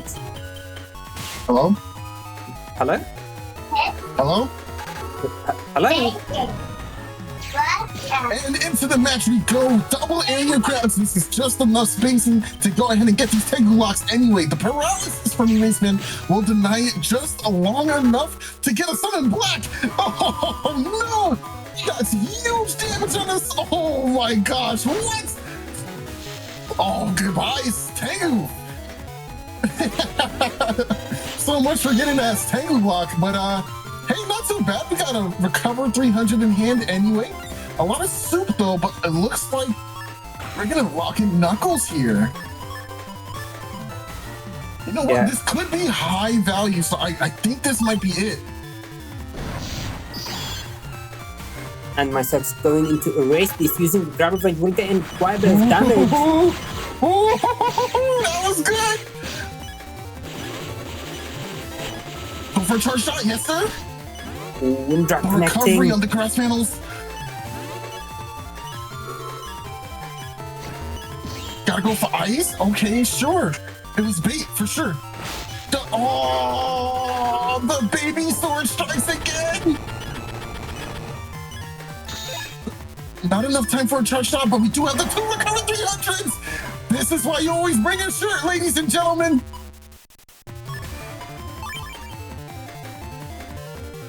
Wow. Recover 300 times 2 to give us that quick 600. Boop, boop. Why are we owning it? To get value out of the undershirt. This is why you bring it. That was for you, son. That's my goat. That's my goat, bro. Wow. This is why you always bring the shirt. Plays like that. That was so greedy. I love it. I love it.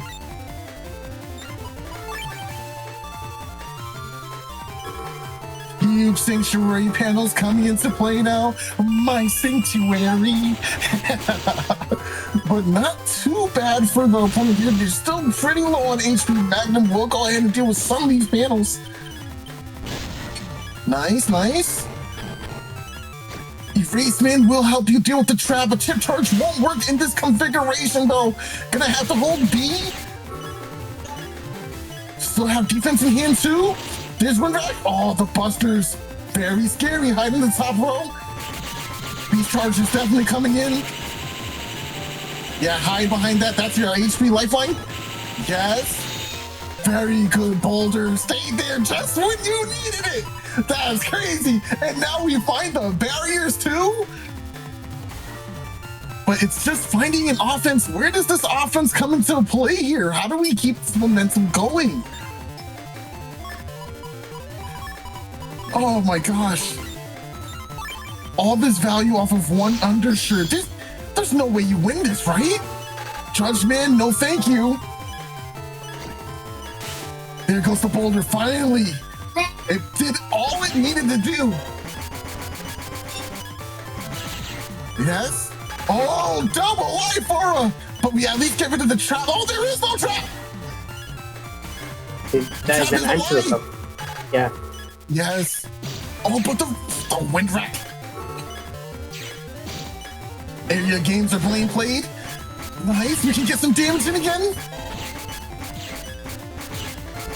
This life aura is saving our lives. No beast out to threaten the life aura either.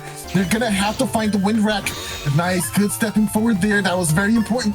Muramasa is definitely very pretty right now. We can, oh my gosh, we can end the turn. We can go for the revenge into the area grab, end the turn. Yeah.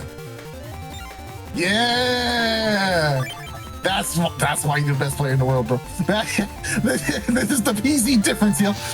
Oh, you thought you was gonna slash me? Nah, bro. I'm gonna need you to back that up. It's gonna do damage to you because the anti-recovery. Get the push, throw the grab. How do we deal with the panels though? We're in Getting's turn. We can beast over. That's all we've got. What do you do in this position, Sol? What's the play? Well, I don't like how you're saying that. My play? You want to know what my play is? Yeah. I mean, I'm not going to spout. Okay. Hold on. No. What are you cooking? Does he not have the answer for the aura? So, someone's going with the Barrier 200 and anti-sword, and I think it's very difficult to think about. I was worried about Windrak coming into play, but it looks like the only out was, yeah. Anti-sword. Anti-sword was the right answer. I don't know if anti-sword protects the barrier, but it would have done a decent amount of damage. Yeah, in that position, I was expecting the It Muramasa. wasn't a charge Muramasa, that's true. Yeah, I was expecting a charge Muramasa, but I wasn't sure which order to go. I was thinking about going into Element Man SP immediately, just to have the 2 panels to move around and potentially avoid that, and then go with the anti-sword. That was a tough call. It was just so much happening all at once. It was a tough call. But that was almost a choke too, because they just didn't want to go for the charge there. People forget that SoulXCross has a chip charge in the first place. It's not for double damage, but it's to beam sword all your chips. All your sword chips, excuse me. So I don't think Saladin in Twitch is saying calls are beast overs off the field and protects barrier. I don't think that's actually true. I feel like it's been tested and it doesn't protect the barrier. The barrier can go, even in Falza. Maybe it doesn't go to normal attacks, but it will go to wind? I'm not sure, I don't remember. Now we see that will need to be tested at the exact same HP. It's funny.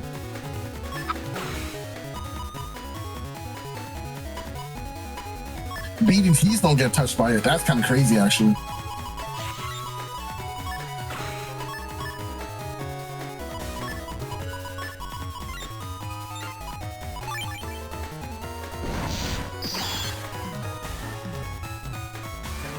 Erasement SP is in play. Could confirm. Ooh. Ooh, no erase tail hour for you.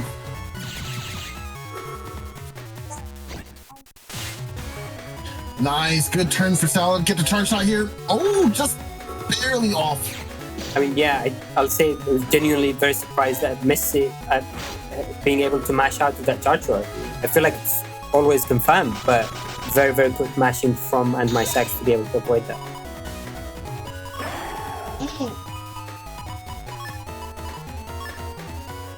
Now, this is looking like a potentially big turn, going with an air grab into Meteor Knuckles, then Erasement. That could actually be game if everything connects at 8 hits, because the Meteor Knuckles didn't get yeah, it could be game, I guess, but fairly unlikely. It is very unlikely. I thought for a second that Meteor Knuckles did 1,000 damage, which, yeah.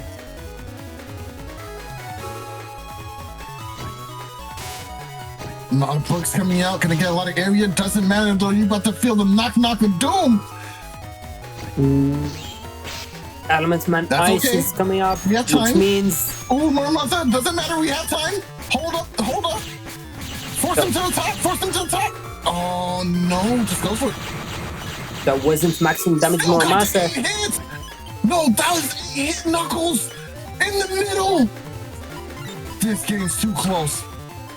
But how do you deal with the flashing you just gave your opponent now? This is the tough part. There was actually an Erasement at the very end there. So in this position, do you go for the recovery? Do you go for like New Vary, Sanctuary, or Element Man SP? Lots of options. Recover. I go recover every time. I'm scared. I'm what you would call a scared cat. I play safe. Life Aura, Element SP, that's pretty big. That's a lot of damage, but you don't have a way to deal with the aura. Okay.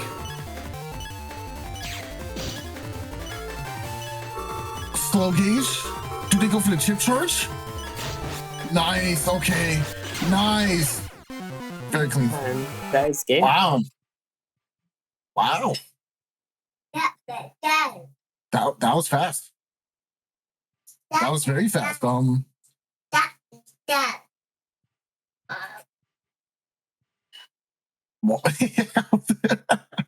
I think bringing the recover was the right call. To me, I think bringing recover was the right call. But I don't know if anyone else would have done that. And they did have life aura. What do you think, Pleasy?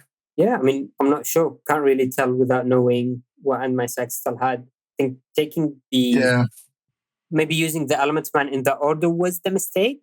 If I had used it without the decross, then it wouldn't, unless AndMySax still had ways of regaining the area. I would have been very clear out of area range. I could have chip charged my last chip to potentially do enough damage for game. So it's all he said, she said at this point, right? Yeah, there's no way to tell. There's no, like, in hindsight, me bringing the recover means I have no other chips really to do anything with either. You know what I mean? So it's like, I don't know. It was tough. All right, and with that, let's head into the setups for our final match of the day with Salad. Yes, playerzero. All right, so again, I mean, we've seen both of these players play already, and we've just seen my match, so playerzero play against AndMySax. And funnily enough, these two matches were played in the exact order. So playerzero vs AndMySax, and then right afterwards, it was Salad vs playerzero.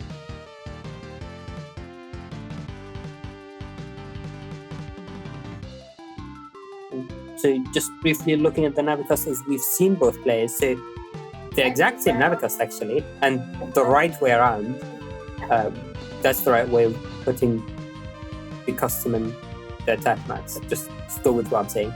But basically, Salad going with a J code, destroy pulse, wind drags, limited area grabs, but these 3 buster ups instead, whereas playerzero, my folder, was going with just generally fairly strong chips with the anti-recovery there, anti-sword and anti-navi as the spicy options. Do you have anything else to add? I think we've seen enough of these players and how they play these builds already. It's time to see the Titans clash. Last operation, battle routine set. Execute.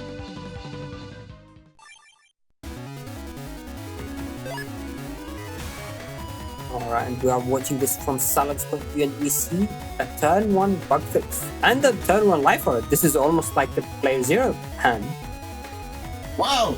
Well, Salad, you can do that? I didn't know you could do life aura? Bug fix? Got some defense in there too? Oh, you fancy, huh? Oh, he's so fancy. She did also get one of the recoveries, so it's not like the perfect ideal hand, but still fairly decent. Nah. This is perfect for Salad. This is basically unbeatable. I hope you took a screenshot of this match. Like that one screen, Salad. That's a trophy within itself. Like I think you should keep that. In my opinion. In fact, that was so lucky. I don't see her losing this game. I mean, you say that, but that was just 250. How much did you did 250 by pressing B without Buster Bug? Without bug fix? PC, what are we doing? What are we doing?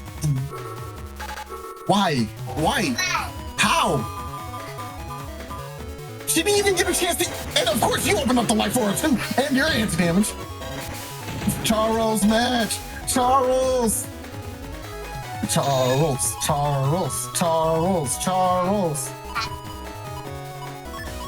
I can't believe you didn't even open your bug fix. And you still did 250 damage by pressing B. Where's Salad's luck? Where's her Buster Bug? I'm so confused. What's your Buster Bug level, Salad? Let me look at this cuts. Where's my phone? What's going on?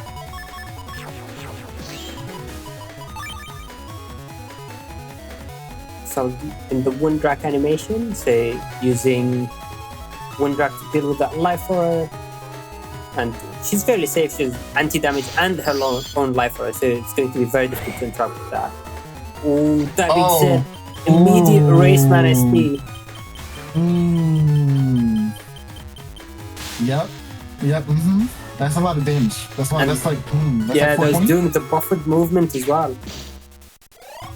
He didn't even hold the charge. He just walked forward and stepped back immediately. Ew!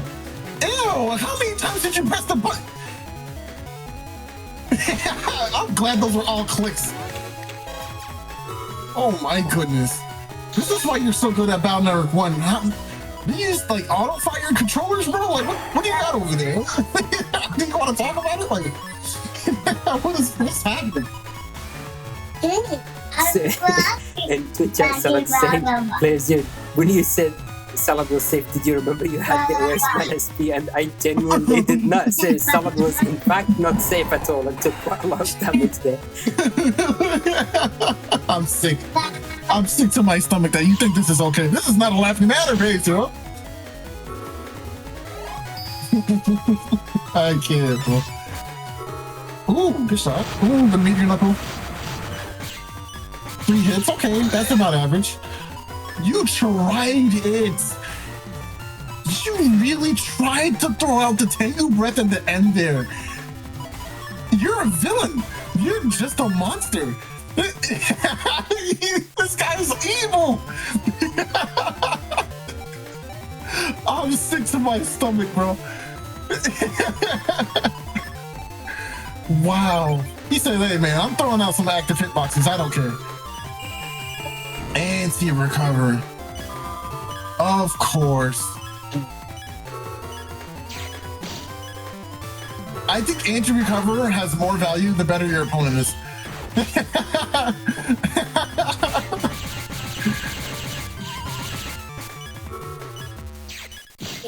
Trying to survive, trying to make the turn last. Nothing you can do to avoid that. That's it, that's game one. So are you gonna lead the game with several Buster Buck charge shot P shots, but like not have Buck fix turn 1? Are you gonna do that again, playyerzero? Tell me now, please. I need to know. The people need to know. I mean, I genuinely don't remember, so we'll see. Alright, whatever.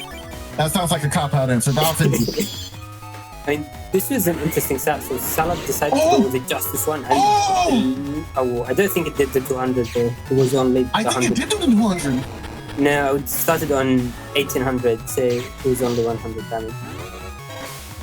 Oh man.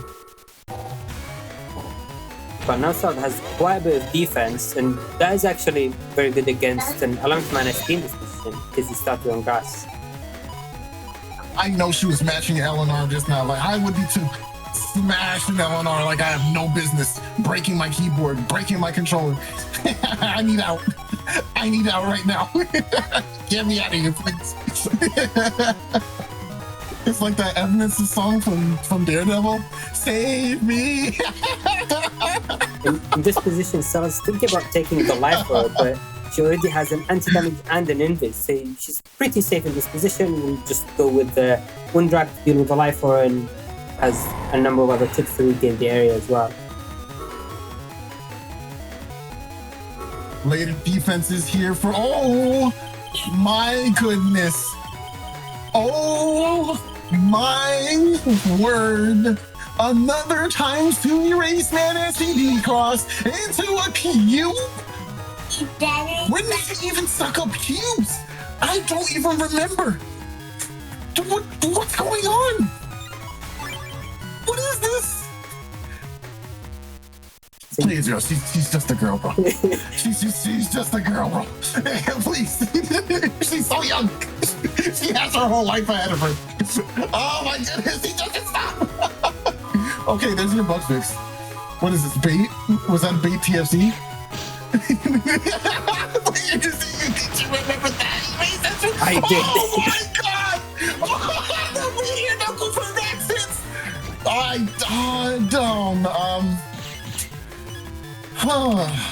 You know, I think one of the worst bits about all of this is that Windrak did not even push me back. Yeah, and someone's saying it in chat as well. Wow. The Windrak did not push back. Wow. His aura maintained his pressure. It was the aura. It was menacing. Oh, do you remember the second your SSP on turn 2? No, okay, I did that. I did remember that one. I did say that one on purpose. You're a cruel man, playerzero. When it comes to this game, you do not play.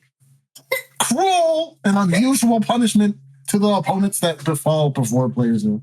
Unless you're not third person and you kick his butt. Woo! Yeah. Oh, man. Also, who else beat you this morning? I think you lost more than one game. Hold on, let's see. Scroll up. Scroll up.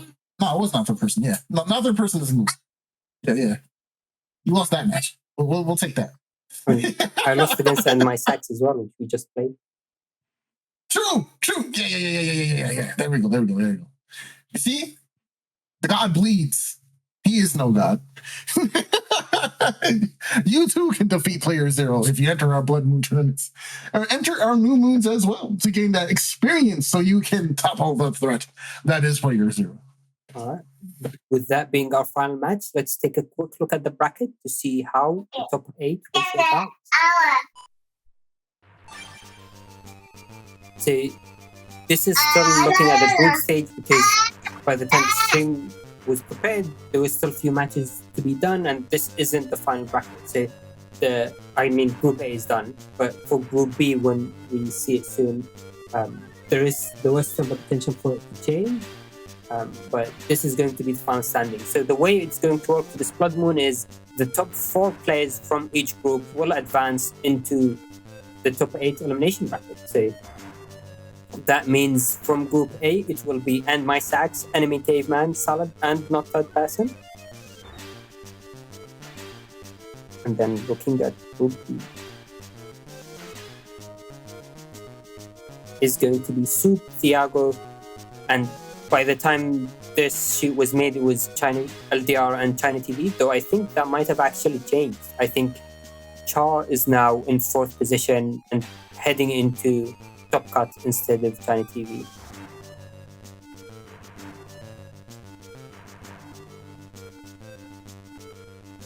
But with that was our final match for today's stream, and let's head into the credits.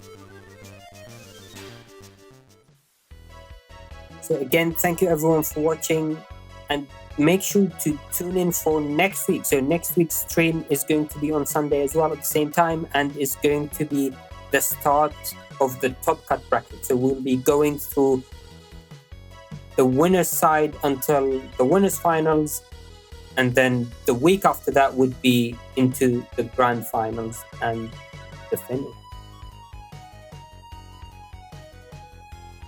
And with that, thank you again all for watching, and a huge shout out to Salad for organizing the tournament and working on the stream layout. And thank you to all of the people working behind the scenes to keep the tournaments running smoothly. So that will be our scorekeepers with Rockin, Ricky Spark, Ricochet, Science, ChinaTV, and Salad, as well as the VOD organizer who put out these VODs and gave us the amazing thumbnail we've been getting with non-stop. So thank you all for helping out. And of course, thank you, Sol, for joining us today on commentary. That was a blast. It's always good to have you with us. Always a pleasure. Thanks for having me. Baby sounds in the background. Very funny. And as always, thank you to all of our Ko-Fi supporters who've been subscribed and allowing us to continue running these tournaments and doing these cash prizes. So thank you to Rock Hunter X Hunter, Soup, Yamland Hero, Starlight, Aerodon, Char, AndMySax, Ricky Sparks, Racine, Bitmuffin, Zay, and Not Third Person.